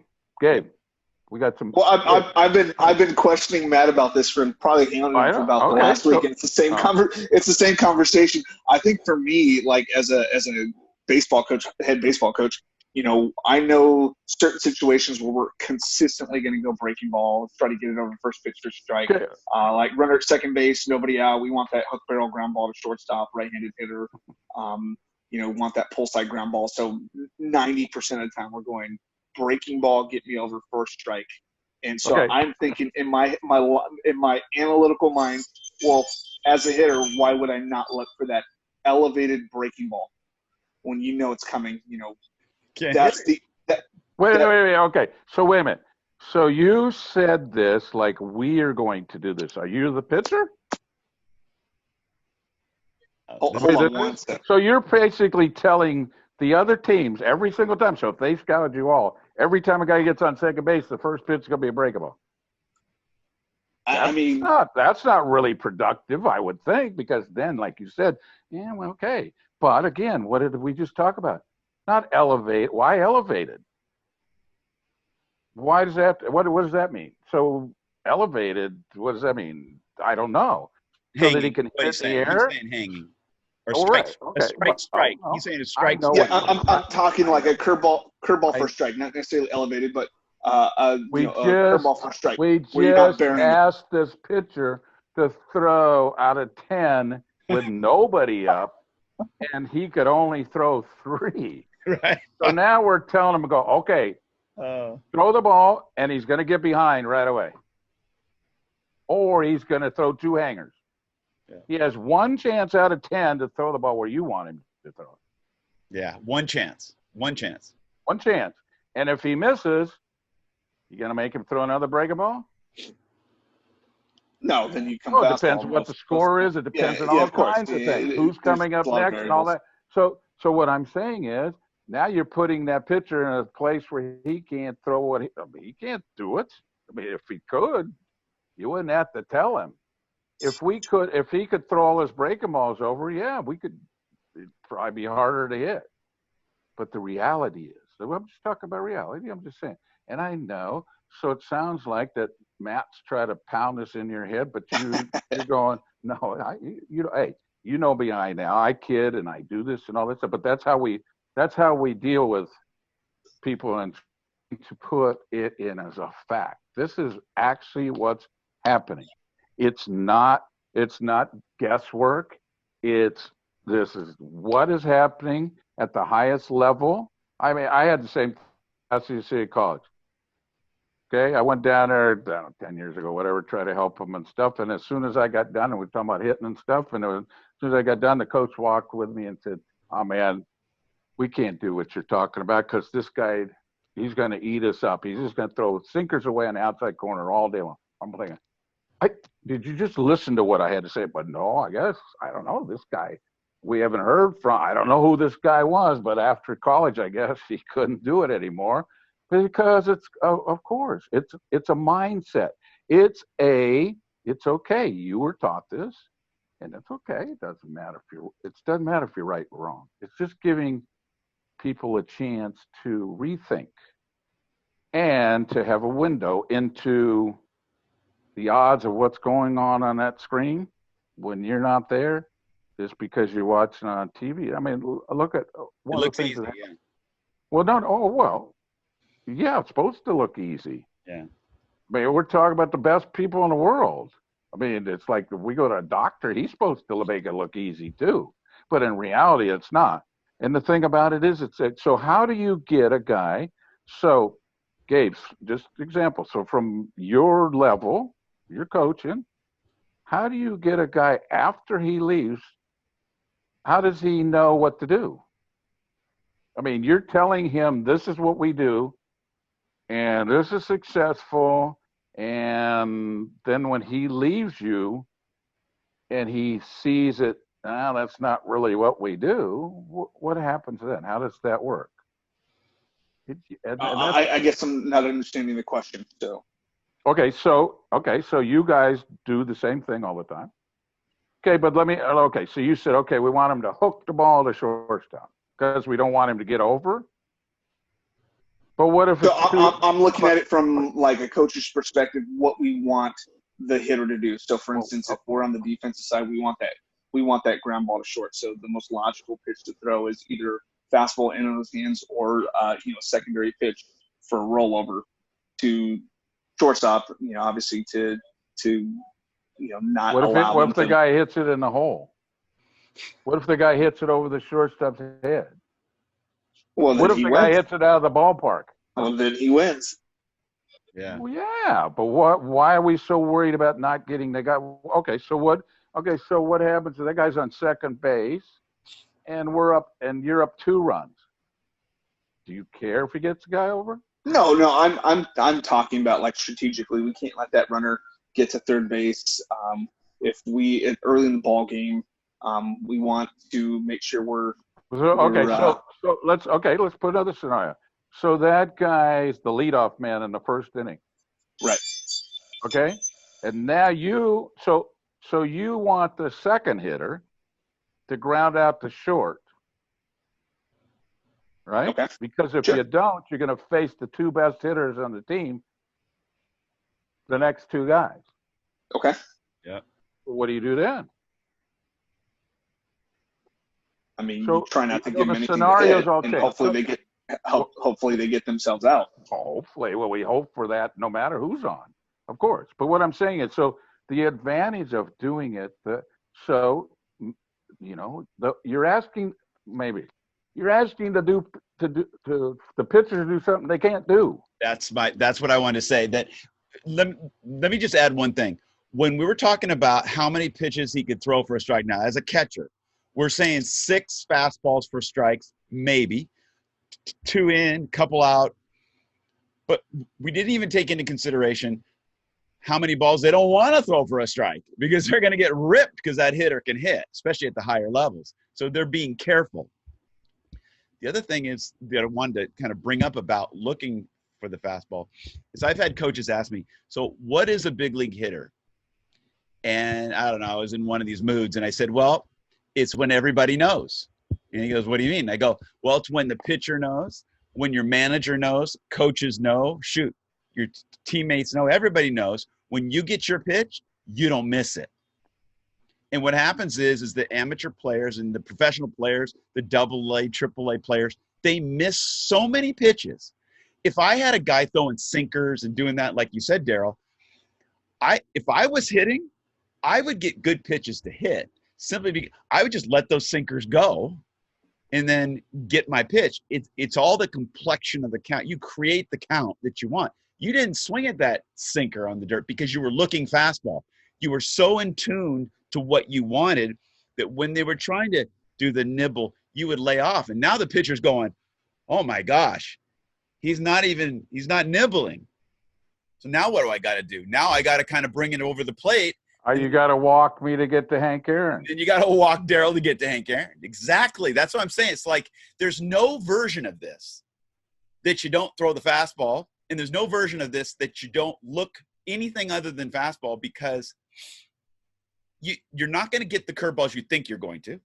If you do, you're at risk of swinging anyways, and you're better off always hitting a fastball when never missing it. So you're better off with a mindset of, I'm going to make sure that my mindset is such that when I get a pitch, I don't miss it.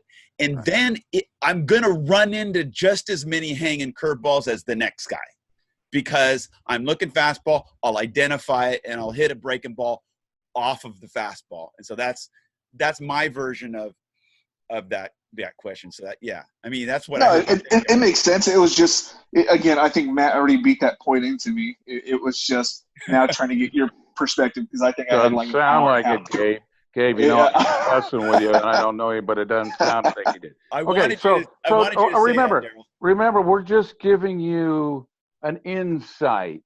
Yeah. Right. What we saw for so long, and so we still do that. And that's why, and the thing about it is, see, we watch the games, and people go, do you go a lot of games? Well, no, I don't go to a lot of games, because you can't watch the game when you're there. I mean, as a fan, you can't really, and it's great on TV because you can see the perspective. But people forget, on TV, the camera shot, it's behind the second baseman or the shortstop. It's not behind second base. The angle is completely different. Here's how I watch a game. First thing I do is every time the pitcher gets ready to pitch, I see where the catcher ends up.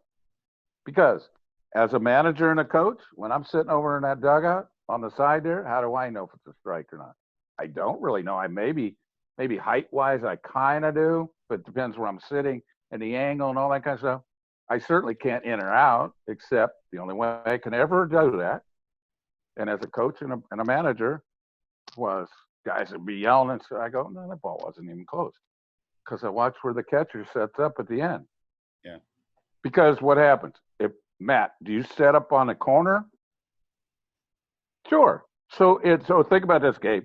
If the catcher rotates his left hand to the left, that ball's 6 inches, 4 or 5, 6 inches outside.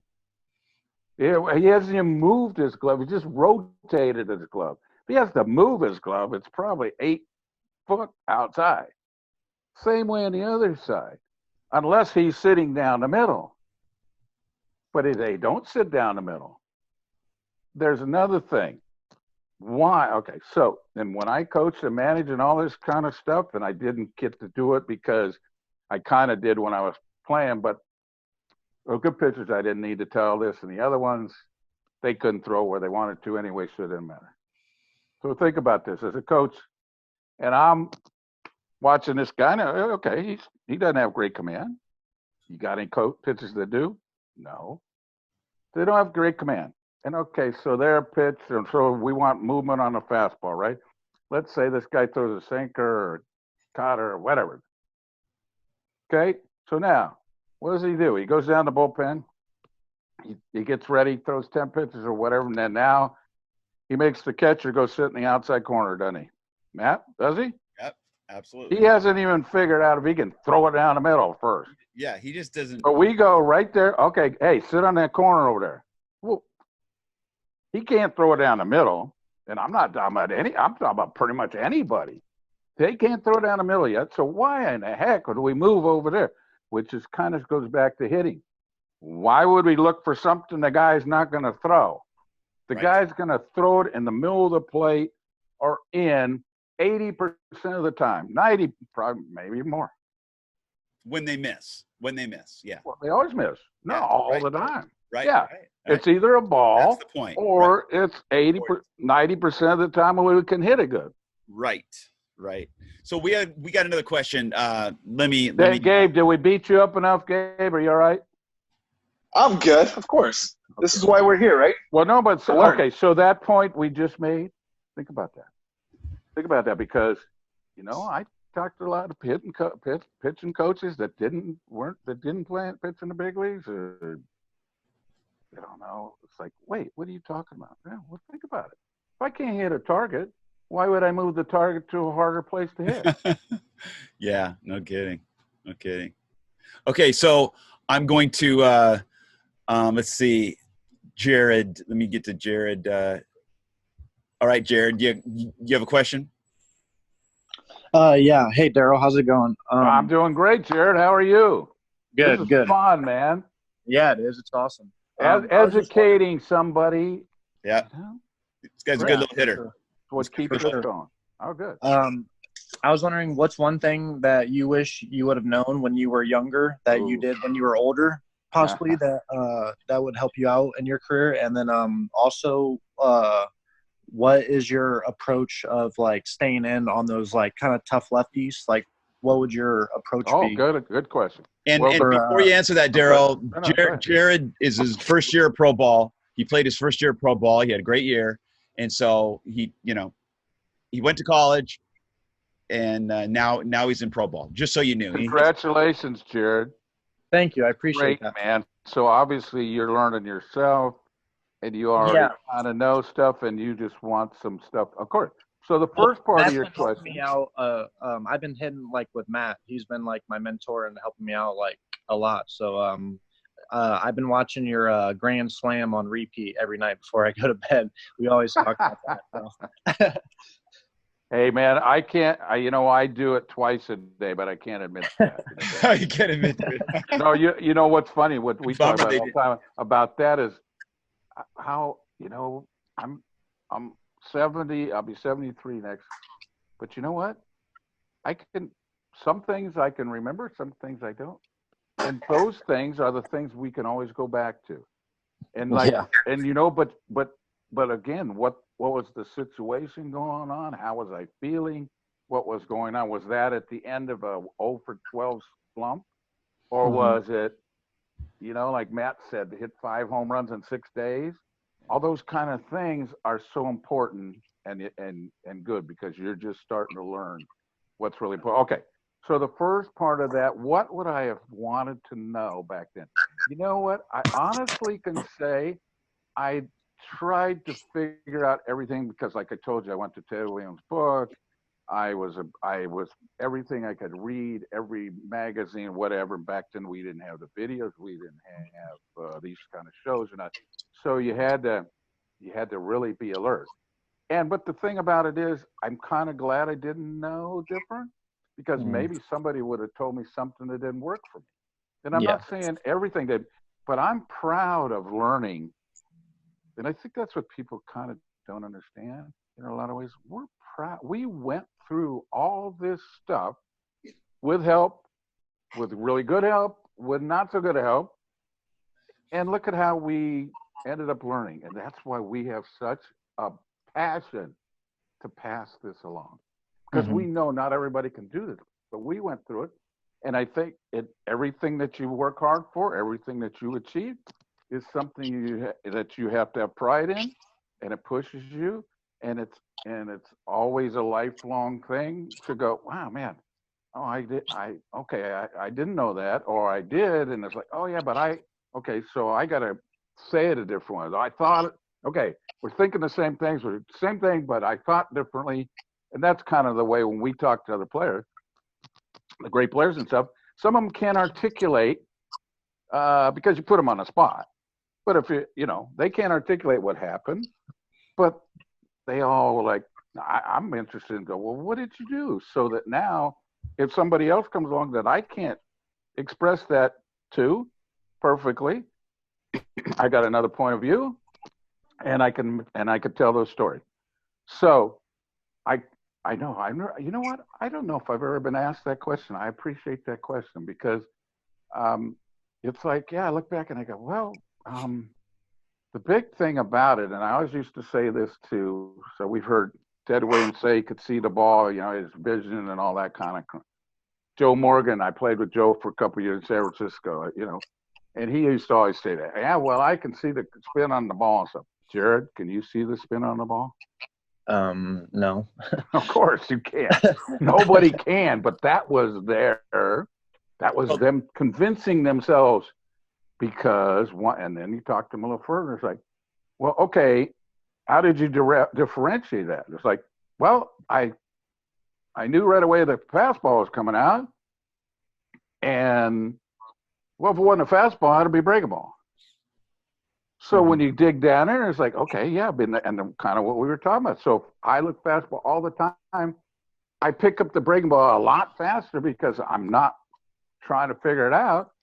It's just not what I'm looking for. And that's, I don't know any other way to do it because I guess it's to me. And I told them, I didn't tell Ted this, but I told Joe, I go, well, how come you didn't hit 500? If you knew what was coming and you could see the ball and it's like, oh yeah, come on. Well, kind of makes sense, doesn't it? So, but the bottom line is that this is what we learn to think to improve ourselves, and this is how we did it. And it's not one way, of course. It's not somebody said this, yeah, in some ways. Okay, that guy said, oh, yeah, that's something I really love, like you would with Maddie, of course. Okay, so the second part was, I forget that. Approach against lefties. Like, how would you All stay right, in so on them? what have you been told? Well, I like to think of, well, I always sit fastball, but I always think sliders, like from my back as fastball speed, if that makes sense. Wait a minute. Okay, so I didn't. Okay, he wants to stay on the ball. So I disagree. I disagree. All right. That's why we didn't hit lefties better. Okay. Because we were told, just like Jared's been told, just like everybody's been told. Yeah, preach it. Okay, so just like everybody's been told, right? Don't pull off. Right. Stay on that ball. Okay. So when Jared, so you're left-hander, right? Yeah. So when you face a righty, do you ever think about I got to stay on the ball? No. Of course not. Okay, so somebody told us, and of course, we don't know, because it's coming from a different angle, obviously. It's doing something different, so it's going away from us rather than kind of coming into it. Okay, so, and the first thought, and when I was growing up, that's what everybody went, hey, make sure you don't pull your front shoulder. Don't pull off. Well, in reality, if I keep my front shoulder in, I'm going to be late, and I can't swing right. I mean, think about it. I mean, just put yourself in that right now and go, yeah, if I keep my front shoulder to see. It's almost like you're guiding the ball to like left field. Then, right. Okay. See, there you go. You know right away. And it's like, oh, yeah, well, that kind of makes sense. But you've been told, man, if I pull off and I'm too early and I look like a fool, which is what we all think sometimes, because that's why we do stupid things like this. Well, I missed that breaking ball. Well, okay, so. Okay, so think about that. So if I change myself on how I swing and how I approach things, that pitcher just went, hey, listen, hey, change. I don't want you to be the same way you always are. You're really good. Now, because I'm going to put my arm over on the other side, or I'm going to create a bigger angle, see, now you got to adjust. And in reality, no, that's not what it is. Maddie and I talk about this, and we'll talk about it more, is that we have a tunnel. We have a place where we've kind of, and I call it a tunnel, is that where that ball comes from depends on where the pitcher's arm release point is. Now, right? Of course, we can see them better because it's kind of coming towards us. We feel that feeling kind of coming towards us. Lefties, automatically, we get in there, we go, wow, I can't pull off on this. Well, let me tell you a story about it. And I finally learned this after playing, I don't know, probably 7 or 8 years. Struggling against lefties in a way and trying to hit their breaking balls because we knew they were going to get thrown. Okay. So I faced a guy, I don't know if you guys know, Matty knows, John Candelaria. Oh yeah. Okay. So he was as similar to Randy Johnson or to Sale. You know, they throw from way over there, Jared. Right. And now we're over there in the on deck circle going, okay, what am I going to do here? Well, I certainly can't pull off because then somebody's going to hang me or shoot me because I pulled off on this. Well, I faced Candelaria. He was in the National League East. I was in the National League West with the Braves and then the Giants for 10 years. Only faced him 2 or 3 times a year. Well, he was one of the best pitchers in baseball. He won 18, 20, punched people out through our. Didn't quite, maybe not quite as hard as Ray, pretty close. Had a big break and sharp breaking ball. Same thing, Steve Carlton, but Steve Carlton didn't throw from the side as much. He threw on top a little bit more, a little different aim. But okay, so while I'm going out there, I'm trying to figure out how am I going to do this when I can't pull off. And so what happens was he didn't throw me as many breaking balls. He threw inside of me and his fastball ran in a little bit. And I jammed the hell out of myself all the time. Yeah. Because I was keeping my front shoulder in. It was like, and then when he threw a breaking ball, well, I couldn't hit that either because I had to swing like you were, like Jared, perfect. You said, well, I had to filter that ball to left field. So that's how they get us out because they try to make us change because it's just a different angle from where the ball's coming. And the more we get to see this, the more we get to practice that, but we don't get to practice this anytime to go, wait a minute. So what I ended up having to do is because the farther a lefty throws sideways or sidearm or down there, the more that angle is, I had to set myself up more to whatever, up the middle. I had to set myself up more to right center or right field. Because I didn't want, the worst thing I could do was keep my shoulder in. Yeah. Okay. And what happened, and there was some good things that happened. I was not out or anything, but I got some hits, I hit and all that kind of stuff. And I got better. A lot. I mean, like Steve Carlton, that wasn't no fun, of course, and because what I tried to figure out was, okay, what's the angle of the ball coming to me from the pitcher? Okay, it's from a righty to a lefty is what, 2 feet maybe difference? Yeah. Okay, so because we face more righties and batting practice and everything else, we got, okay, this is how I set up and this is what happens when the ball gets to me and all that. Okay, but now all of a sudden they put us in this danger zone, whatever it's called, to go, okay, go figure that out.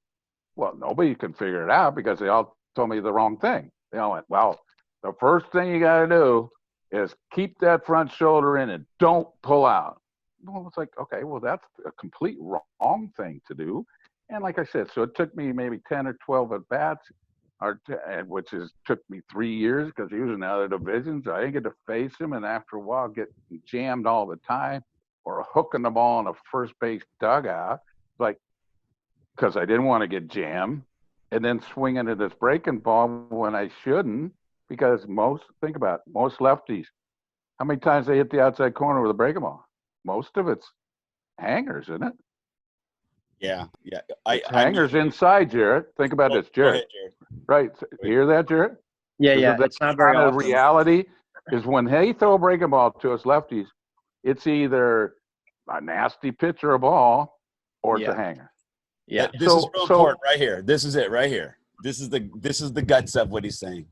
So so it took me a while to figure that out on my own, okay? And because we don't get to see them as often, we don't get as much practice, and we don't get enough time to figure it out ourselves because of course we're not hitting them as good, and we got somebody when we come back going, hey, what are you doing? You're pulling out, and you're not anyway. All that kind of stuff. So maybe the point of this whole thing is, again, back to is we got to teach ourselves what works. Yeah. Now, okay, so and that's what happened. He made me not dangerous. I had really no chance to hit him and do any damage to him because I couldn't physically. I couldn't.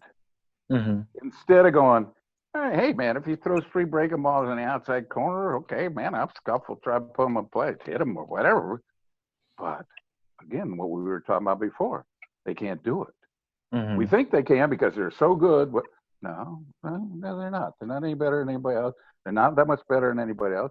And so I dictate this, and let's go back to a little bit of this. Like I was telling you before, every time I practice, every time I approached it as 2-0. Practice everything. So I was expecting a fastball when I was off the tee, when I was flipping, or whatever, all that kind of stuff. I expected a fastball right where I wanted it to be, because that's what I needed to do. And Maddie's, we both said this, we can't miss the pitches that we should be hitting good. So instead of going, okay, now we got to hit more pitches, good. Well, we know nobody can do that. Nobody's ever hit 800. Nobody's ever hit 400. Okay, so the thing about some pitches we can't hit, we eliminate them. Unless we face a pitcher once in a while, one pitch he'll throw good. And then all of a sudden we start looking for that pitch because, like, oh, he's going to do it again. They never do it again. But anyway. Yeah. So we can't allow them to take us. They can't. And the best hitters, and Maddie, we talked about, you just mentioned this before. The best hitters don't miss the pitch they're supposed to hit. Mm-hmm. The best hitters are just a little bit better than everybody else. And that's what they learn over a course of time. It's like, hey, I'm not going to do this. See, they're forcing you to hit. What if you got a man on first and you got that hole over there? Mm-hmm. Yeah, well, you're not allowed to hit it over there, right?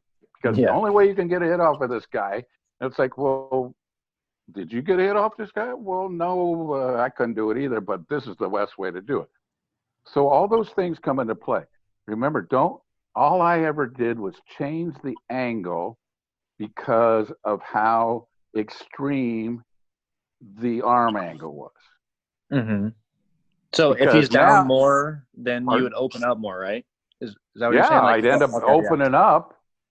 Okay, you guys ever watch the films from the guys in the 50s and 40s and Babe Ruth and all those kind of guys? You guys have seen those films, right? Do you ever watch where they step? A lot of them step open. Yeah. 95% of them did. Yeah, right. But we don't notice that because, no, that's not important. Of course it's important. Everybody has their own spot to hit to give them freedom to get the bat out in front. The more out in front, the more we're going to hit it we're going to probably pull it more. Okay, all right. Mm-hmm. But we're talking about inches. We're talking about fraction of inches hitting it out in front. But once it gets even with us, so Jared, you go up there and you let the ball get deep and it gets even with you, and you swing. What's going to happen? Probably a ground ball to the shortstop. No, you're going to hit somebody in the third base dugout. Yeah.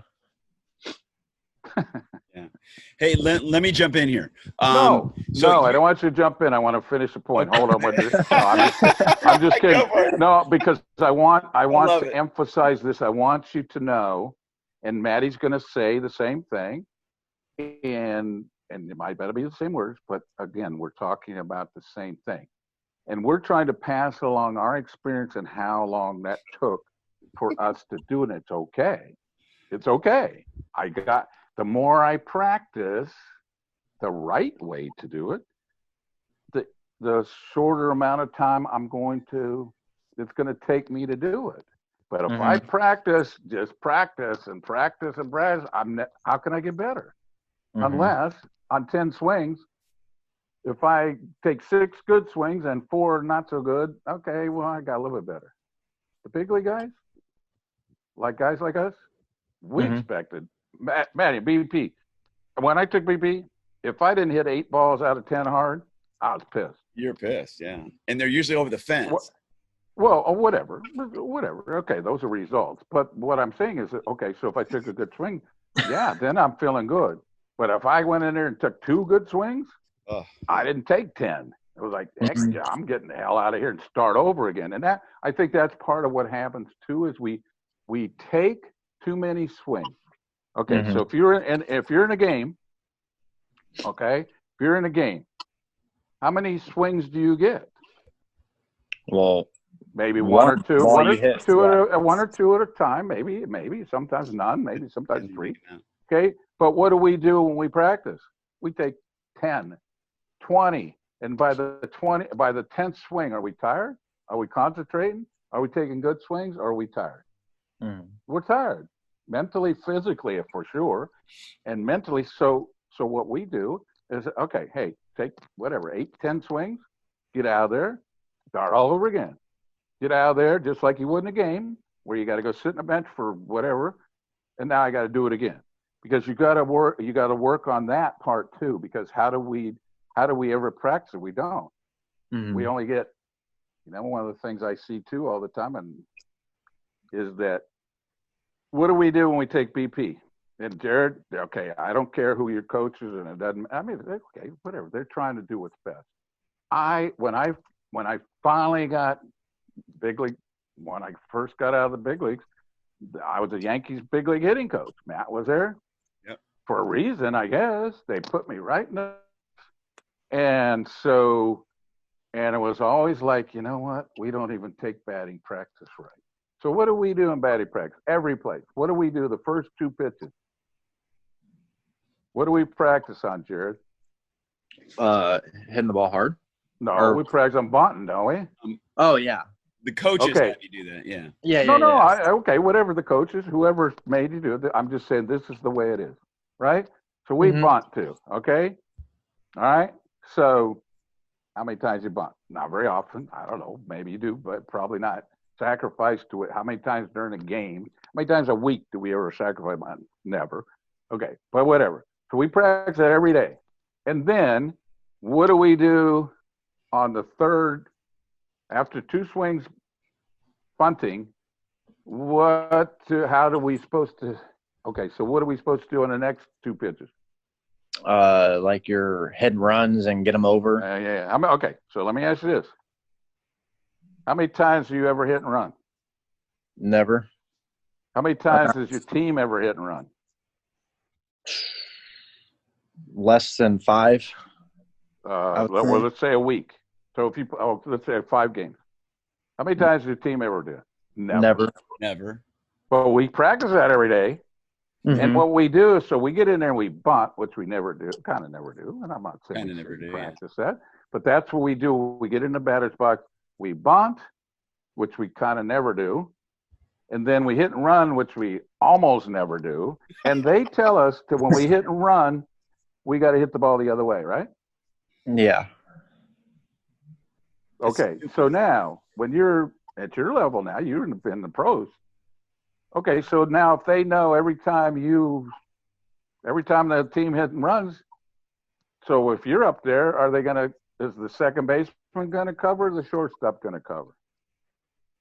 Probably the second baseman. Yeah, but we don't practice on hitting it to the second baseman. We practice on hitting to the shortstop. Yeah. And so, so we do that, 2 or 3 times? And then, now hit. And what are we supposed to do? So now we get to hit. Okay, we get to hit. Okay, but you got to start out hitting the ball the other way, don't you? Yeah. It's up to, yeah. Well, yeah. You were just, I don't know what organization, doesn't matter, right? What did you do? Of course. Oh, we got to do it this way because this is the best way to do it. And I'm going, when do we get to hit? So you do that a couple of times. And now hit. Well, we've been in a batter's box for 10 pitches, maybe, and we haven't hit at all. All we've done is practice wrong things. Yes. And now, now you're ready. Go ahead. And you only got 5 pitches. Kind of silly. But no, it's silly. No, it's stupid. It's crazy. Everything else. And so it's like, so when do we ever get hit? So like I said, so when I played on the Braves, when Eddie Matthews was hitting coach, hey, we'll bunt some other time. And we never hit and run. Nobody ever hit and runs. Just hit. Except the fans. The fans think, oh, yeah, there was a hit and run, the run and hit and all that. Okay. So we never get to hit. We get to practice hit and running and bunting as much as we do hitting. Correct? Kind of? Yeah. Yes. Okay. Well, I'm not saying it's right or wrong. Yes, I am. I'm saying it's ludicrous. And it's been going on for, I don't know. I haven't played since 90 or 89. So that's 30 years ago, right? Yeah, 30 years ago. And and I was in, 5 organizations and stuff. And I was supposed to be in charge of the hitting. And boy, no way I could just go, hey, go in there. Okay, we got 10 swings. Figure it out. Oh, we can't do that. No, we got to practice this. It's like, when do they get to hit? Wow, we'll get somebody else in there if you don't go along with what we're talking about. So that's kind of the way it is, and that's what they teach you, and I get it, and it's okay, but it's counterproductive so much to me because I know on the good teams I played on the Tigers, Matt, did we ever hit and run? Did we ever hit bunt? No. I only had to bunt after the All-Star game. Well, I bunted a couple times. Okay. And Sparky puts the bunt down. Once a year. Yeah. No, it was once in my career. Okay, so and the reason why we never had a bunt because they took us. No, and we did. I got a bunt. In the playoffs in '87, I bunted with man on first and second, right, with nobody out late in the game. Well, yeah, of course. Yeah. And I was a good bunter. Yeah, you're really good at that. Well, whatever. So, but I didn't. It wasn't like you didn't have to practice it. You just did it. Yeah, so I didn't practice. Okay, so I didn't have to practice it because I could do it. Instead of going, well, if I don't do it right, then they're going to yell at you. And then they got people out there, okay, well, put this here. Here's your. And it's like, when do we get to hit? We don't have time to do that. So we only get to hit when we're down in the cage, when we're down there and doing all this other stuff. We don't get to see the ball live at all. And so remember, you're going to be the guy, Jared, you're going to be the guy that's already good. We already know you're good, obviously. And Matt said he had a good year. Well, of course. So you're feeling good about that. So think about that. Remember it. And I know you've got to go along with the way people, suggest to you or go, hey, if you don't do this, whatever. So, but remember, you're trying to figure out yourself, how do I do this? So now, just like in the game, what happens when you, okay, this year, did you ever get rained out? Did you ever sometimes didn't get to take BP? Well, how the hell do you do that then? So now we're used to going in the batter's box and bunting and hit and run. Now we can't take BP. So now, okay, go up there and rake. It's like, well, wait a minute. That was part of my routine. I hear that all the time. Wow, this is my plan. I got to have a plan. Jared, is any time in your career so far, anything happened the same as it happened yesterday or a month ago? Of course not. But see, who's telling you that, so if you do this routine, this is going to help you? Oh, okay. Maybe for some guys it does but what it becomes is a panacea for, when I'm not doing good. See, I didn't get to take BP. It wasn't my fault. It wasn't my fault. I was like, well, it wasn't. Okay, well, the next time it rains, then we'll put somebody else in there because obviously you can't do it.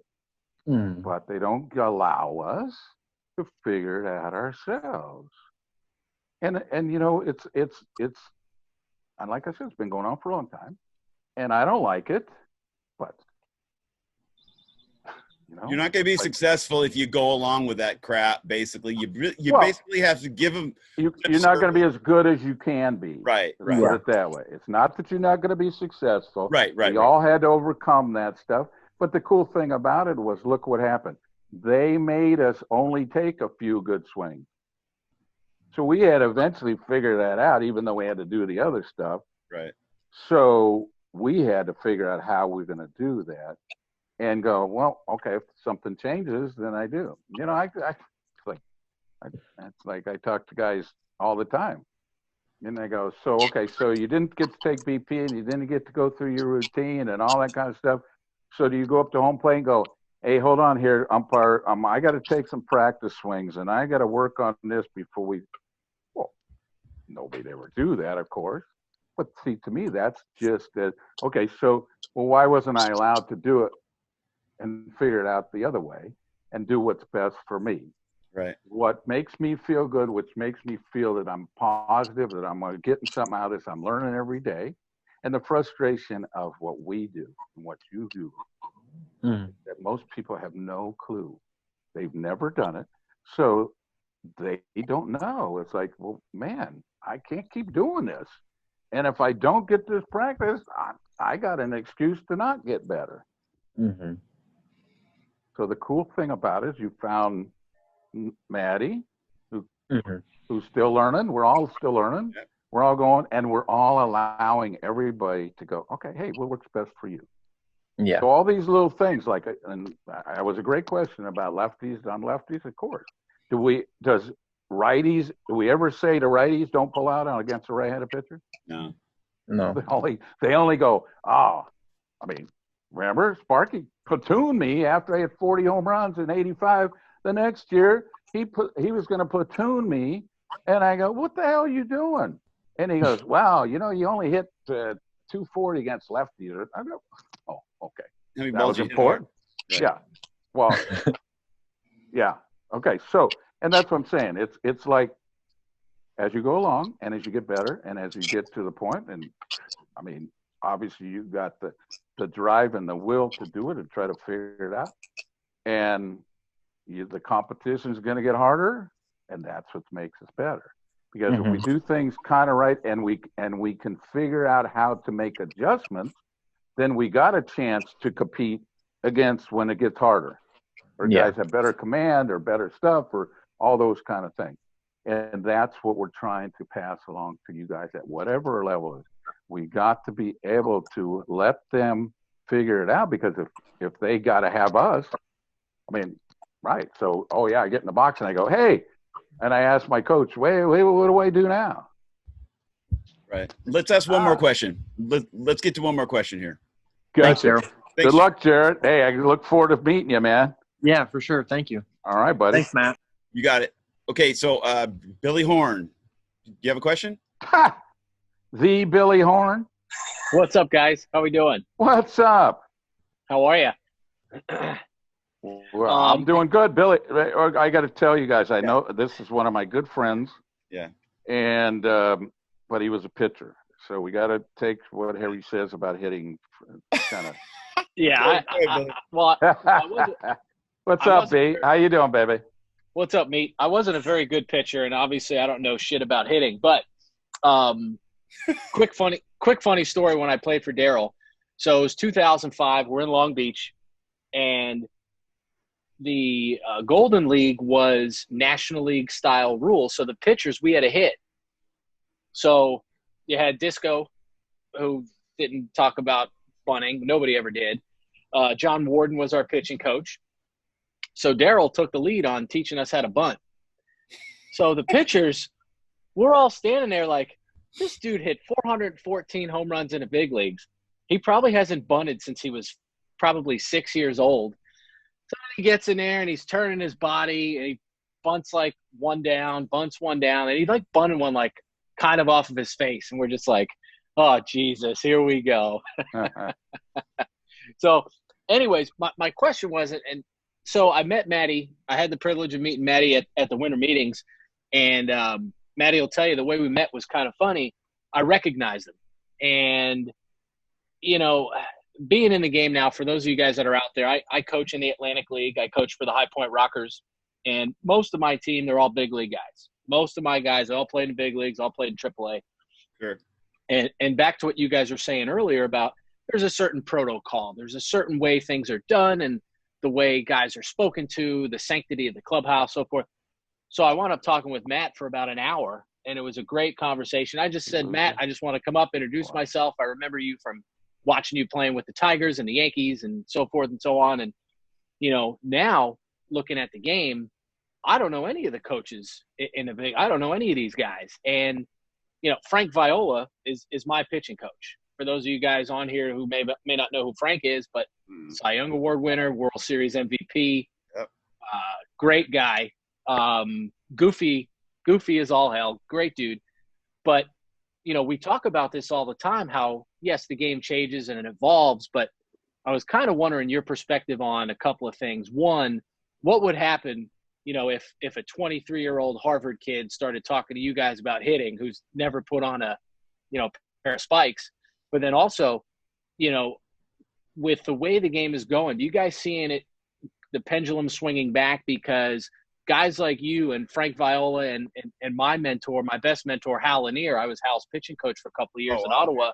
Sure. And you guys are like being straight outed because, you know, again, in my opinion, from what you hear and what you see is, oh, analytics is everything. And just because of your date of birth, you don't know anything about analytics. And matter of fact, I was out in California with Derek, with Darrell's son, just learning all this stuff and educating myself. And we don't use it, you know, in independent ball. It's, yeah, you're playing the game and we're trying to move you guys on.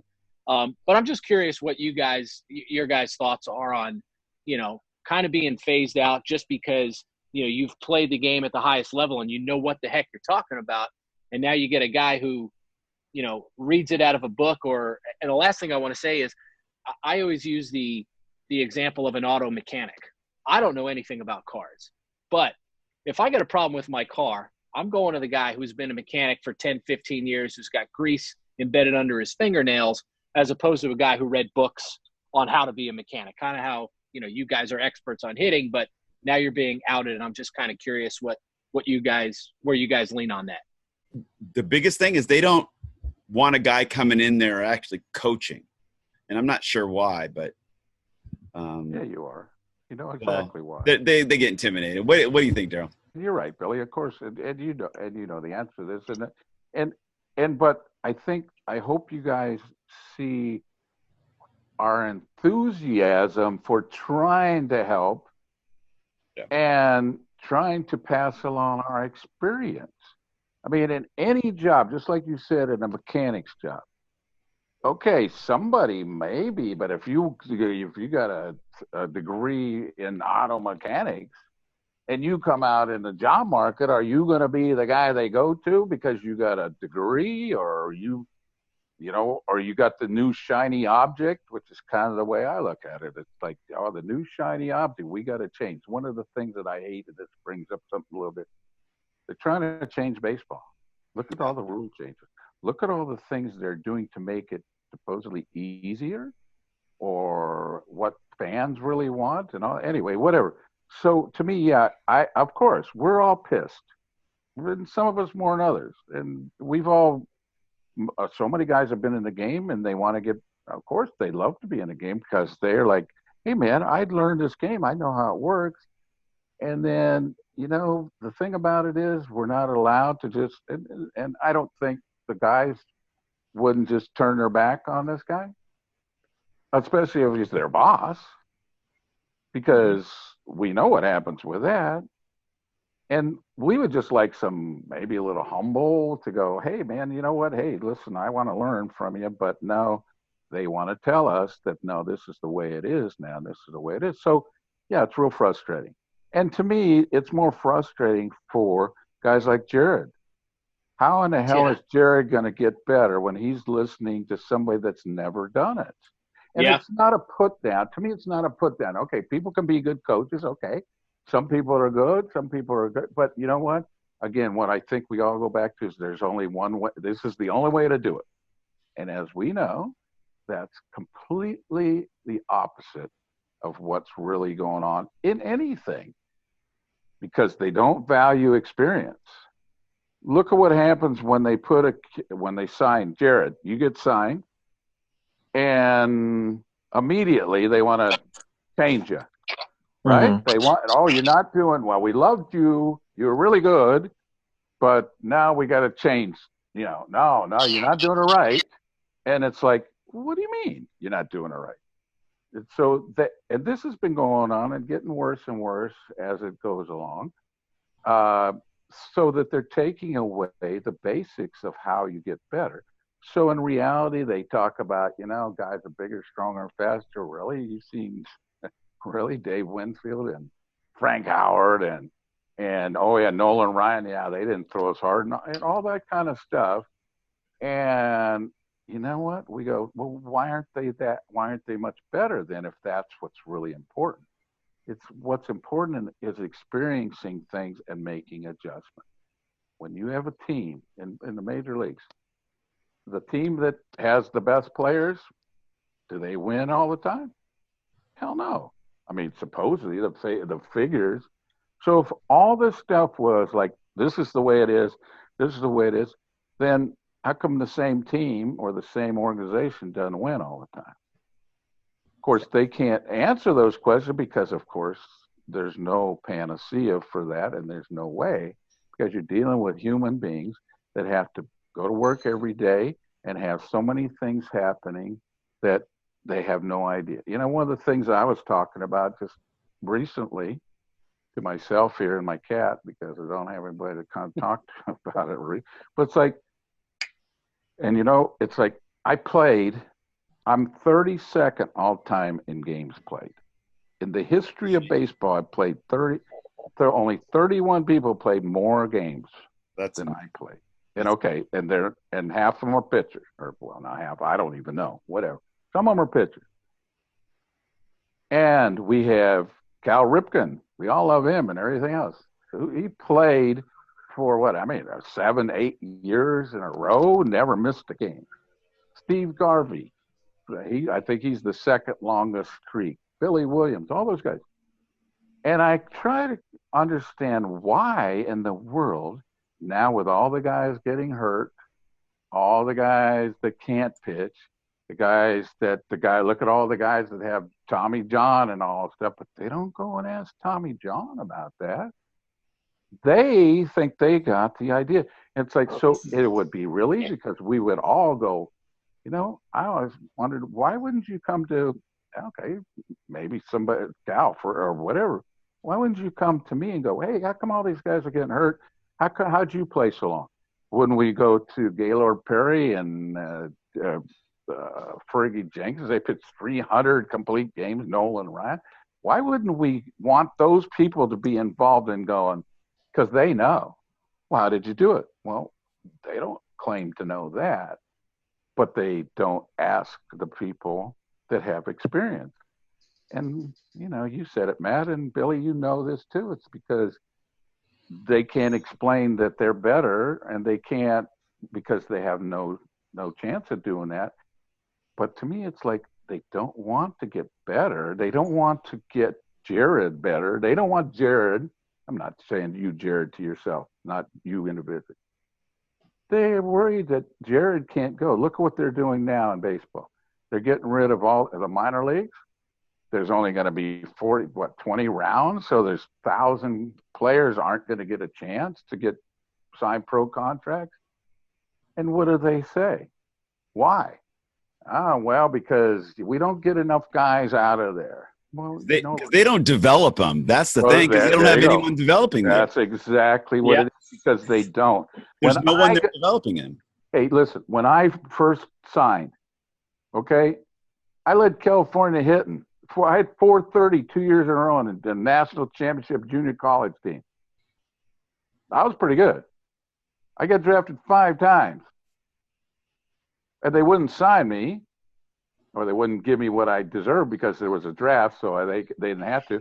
But anyway, so when I finally signed, I signed with the Kansas City A's, who became the Oakland A's and the dynasties and all those, right? How many times they went? You know where? When I went to the rookie league, my coaches were Luke Appling, Hall of Famer, Billy Goodman, who won 3 batting titles. That was who I first ran into. You're not going to get confused when you're a hitter. You didn't get led astray. You didn't get led astray. That's the biggest thing that people need to learn. That you're going to get led astray by these guys that are guessing. They're like, well, try this, try that. And they're just guessing. You know, they never figured it out themselves. I would rather learn from Darrell. I mean, Darrell, you took me to school just the other day talking about picking up the ball, playing burnouts. Like when you go up close and throw as hard as you can with somebody, are you looking at the release point? No way. You're kind of just looking soft out there, and you pick it up about halfway or maybe 3/4 of the way. Hopefully. Hopefully. But you're not trying to see it. If you're up 50 feet, throwing as hard as you can, you're not seeing it. You're not trying to see it right out of here, because if you do, it's too close. You're gonna see it funneling in, like we talked about, which applies to hitting off a lefty. That if you try too hard to see the ball released, you're going to lose it in that first part instead of zoning like you did. That's what I wanted to bring up about how you did it. But anyways, Well, and some of the things these that other go guys along will never with know. that. These other guys will never know this. Right. So some of the things, and I mean, there's a million things that we could tell you, and we will. I'm enjoying this. I want to put this out here because why would I want to keep it to myself? Right. Of course, we want to. We all want to. Okay. So because we enjoyed it, we're like I said, we were proud of learning how to do it, and we want to pass that along. And we didn't. We learned how to do it because of the people that helped us, and we had to figure out which ones helped and which ones didn't. And so there was credibility there until some of it lasted for a long time because obviously there was a Hall of Famer and a 3-time batting champion. Well, I mean, I'm not going to listen to them, of course, but they didn't hit like me. But you know what they didn't do? They didn't go, okay, you got to do this, you got to do this, and this is the way we're going to do it. So of course, that's to me, it's keeping people that should have an opportunity to be as good as they can be. They're not, and there's a real simple answer for that. It's because they don't want to get called out. I mean, this kind of society right now, and it's like, hey, wait, no, this is the way Cal Ripken did it. Well, no, okay. Well, I ain't going to say it to his face, but later on they're going, well, how come you don't have him in your organization? How come he's not the first? Exactly. Of course, because they don't want to, they aren't capable. And it's not because they're not good coaches or not because it's like they don't have the experience of what really works. And they don't want anybody to tell them that because they got a degree. They just came up. They know, I mean, look at what baseball is. It's all about the bottom line now. So they hire people that don't know anything about baseball. It's about how can we make more money? Even like the stuff today, and I get off on this, but it's like, so they're telling us, you're telling you, Jared, and all these guys in high school and the college kids and the people that have the businesses all over there and have ballparks and people love to come to the game and they go, well, now we can't have them because you're not up to our standards, which is BS. Where we played, where I played in condemned stadiums and anyway, whatever. Right. Didn't matter. But and then their thing is, well, it costs us too much. And it's like, wait a minute, you guys are all worth $500 million to $1 billion. So, but people go along with that. And it's like, so wait a minute, why don't you want to make yourself, your organization, why don't you want to give more guys a chance so you don't have to go out and get free agents to get over the top? Why don't you want to do that? Because they don't want, first of all, they don't want to pay us, or they won't even, I mean, you have no idea. I mean, they pay guys with our experience the same as they pay, they pay somebody that doesn't know nothing. Right. And they take that guy because that guy isn't going to go, no, well, okay. I mean, I'm doing something good here, but you're not going along with that. So that's their excuse. He's going to do what he's told, basically. Well, of course. So it goes to the top. And anyway, but so why wouldn't we? I mean, remember, we can't. I mean, Billy, and Matt knows a little bit about what I've got some ideas about. All of a sudden we're not going to have all these kids get to play. I got some good ideas. We're going to get you a chance to play. We know how it works. We know how it's going to be good, and we're going to. But then they're going to have to come to us because they can't replace the guys that aren't doing good. And they don't care. What else can we say? Do they care? If they cared and they were so smart, they'd have figured out a long time ago, and they would have gone, wait, why not? Why wouldn't we have all these guys? My gosh, osmosis is, holy shit. We got all these guys that were really good at what they did. Why wouldn't we want to have all those guys? There's lots of, anyway. So when I would get into an organization, the players know. I mean, I'd help one guy out maybe the first couple of days of spring training, and transform him just by showing him the truth and giving him let's say a move. I wouldn't even give it a name because I didn't want it to get around. I just kind of line up the scenario and show him what I want him to do. And all of a sudden he got more organized. They realize when they have coaches that know what they're doing. It turns out they're inviting their parents over to meet me and stuff, because when you got a real hitting coach in an organization, everybody knows. The next day, half the organization's over there. And I'm like, did you tell everybody? What's going on? When you get coaches with experience, like a Darrell Evans, everyone's going to know.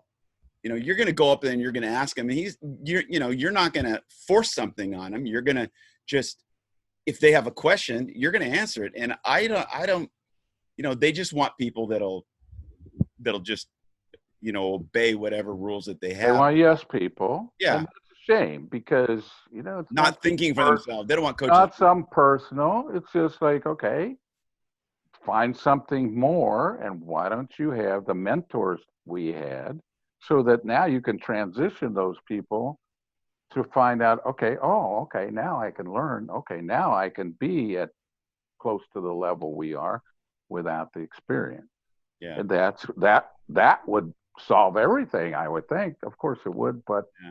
I mean, all these smart people, now we realize they're not really smart. Not baseball smart. But the shame of it is baseball is so different. Sports are so different from any other job. I mean, think about it. The only job that people have that the people that we work for allow other people to go, he's not that good. He's not that good. You shouldn't have to pay him that. I'd pay for free and all this. And it's like, okay, I get it. So are you going to play and be mediocre, which is kind of Major League Baseball? Yeah, you can be mediocre and make a hell of a lot of money. There's only 3 or 4 really good hitters on every major league team, even, really. Right, and how come that is if everybody's bigger, stronger, and faster and better than they used to be? There's still only 3 or 4 good hitters on every major league team. That's what you told me, Darrell, a long time ago. And I realized that, yeah. But but the teams that are good, they got 5 or 6. Yeah, 5 or, yeah, true. All of a sudden, somebody comes out of nowhere. Somebody, we didn't know this guy. All of a sudden, he learned. He's around. Yeah, so it's just the same kind of thing, and it's a shame. And I know we get back to what you were talking about, Billy, because they don't reach out. They, I mean, like I said, I'm gonna be 73 in a week. Yeah, well, I'm a boomer, man. He's a boomer, yeah. I'm a boomer. I don't know shit, right? I play back. Did you even play? Oh, well, yeah, kind of. Yeah, okay. So that's well, right. That's not a. It's kind of a derogatory. I mean, of course, it's a derogatory term, but they're trying to make an excuse of, well, I know better. And well, why wouldn't you learn? Because we all learn from our people that came before us. Absolutely. We were all taught how to live, how to work, how to have pride in what we're doing and be respectful and polite. But I don't know. That's not as prevalent, let's say, as it used to be. And it's not just baseball. It's pretty much, I guess, it's kind of everywhere now. But and the thing about it is, they still deny that. I guess they don't get our passion. You guys see our passion. Yeah. They don't get our passion. It scares them. It scares them kind of. Scares them a little bit that we're going to kind of. Anyways, but. Well, yeah. Can you believe we've been going for 3 hours already, Darrell? Yeah, we got a lot of passion, so we can keep going. No, but my cat's pissed. But anyway, no. You know what? And Maddie, we talked about this, guys, and the guys that are here, and you guys are going to be on this and hear this stuff. Remember, we are here because we want to help, and we want to suggest. We want to give you a chance to be as good as you can be. Right. Now, we have no control over that. The only thing you have control over is how bad do you want to listen and how much do you want to understand? And then you make your own decisions. I get it. You make your own thing and all that kind of stuff. But anything I do, and I think all of the ball players that I know, they want to learn more. None of them go, here's a couple. Yeah, they put those guys on TV. You don't want to learn something new? You don't want to learn how somebody else did it? No, I already know it. And, they get paid for that and all that kind of whatever. Anyway, whatever. And we go, you weren't that good, but you weren't that much better than anybody else. Yeah. You weren't. Yeah, you did some things better, but you struck out 100 times or 200 times and all the stuff that we yell about and everything. And then we go to somebody that never has played, who's on national TV telling us about, wow, when I played, you have no idea. You weren't in the dugout. You weren't sitting there. That's one of the things that we are. You weren't sitting there. So when we go up in the ladder and you finally, okay, so you're playing, when you first start out in pro baseball or anytime, you're playing against your peers, right? Same age group, kind of, same experience, kind of all that stuff. And then all of a sudden now you got to move up and you got to get against better players and harder and all that kind of stuff, right? And then, so how do you do that? Well, okay, you got to figure it out yourself. And those guys they're more competitive than you can imagine because they've already gone through your level. They've already gone through and they have a sense of pride and go, oh, no, okay, come on, let's compete. And then when you get to the big leagues, the reason why there's only 30 catchers or 30 third bases, because there's no spots to go there. There's a bunch of guys in AA, AAA that can play in the big leagues, I'm sure. Of course, that's been the whole thing. But the reason why they don't, most of them don't make it because there's no spots for them to take. They're not going to get rid of the guys that played for a long time and have showed it that they know better. But we don't even talk about that. That's the whole thing. So why wouldn't you, if you realize that, why wouldn't you take, well, these guys made it through. Well, yeah, they're only hitting, they're not the goodness. Like, wait a minute. They've already gone through all this stuff to get where they are. And the thing why they're there is because there's nobody that's better. It's just impossible. You can't be better than those guys. Yeah. And then you face guys that are men. This is their job. They've already been through the competition, man. They don't, when you're sitting in one dugout and they're sitting in the other dugout, they ain't playing around. They ain't gonna give you an out. They're trying to intimidate you. They're trying to take advantage of you. They're trying to see if you can compete. And yeah, that's what can't be quantified. Yeah. Yeah. That can't be taught. That can't be, because that comes from within. Yeah. And there's lots. I mean, there's millions of people that probably have that, of course, that drive and all that stuff. But hey, they haven't got an opportunity or whatever happened. They just didn't get a shot. And yet, so why did the guys that made it? We don't ever ask them. You don't know. Yeah. We don't really ask them the real things. No. Yeah, mechanics and all that. Like have we talked one thing? The only thing I talked about mechanics was telling you about hitting lefties, about setting yourself upright and not doing something. It's all mindset. Yeah, it's all mindset. Well, it's experience and figuring it out. Yeah. And knowing that, hey, if I don't figure it out, man, I ain't gonna get another chance. So all that kind of stuff, it breeds positiveness and the thirst and the caring and the pride inside of going through this, man. And every single guy wants to give it back. The first thing I was ever told when I got to the big leagues when I was 19 years old and thereafter about is that the guys that Clete Boyer was a third baseman. I was a third base, and some kid. I was looking at that. Clete Boyer was there, and what? He was my best friend. Eddie Matthews was like, "Hey, come here, you with me." It was like me and you. It was like me and you when I.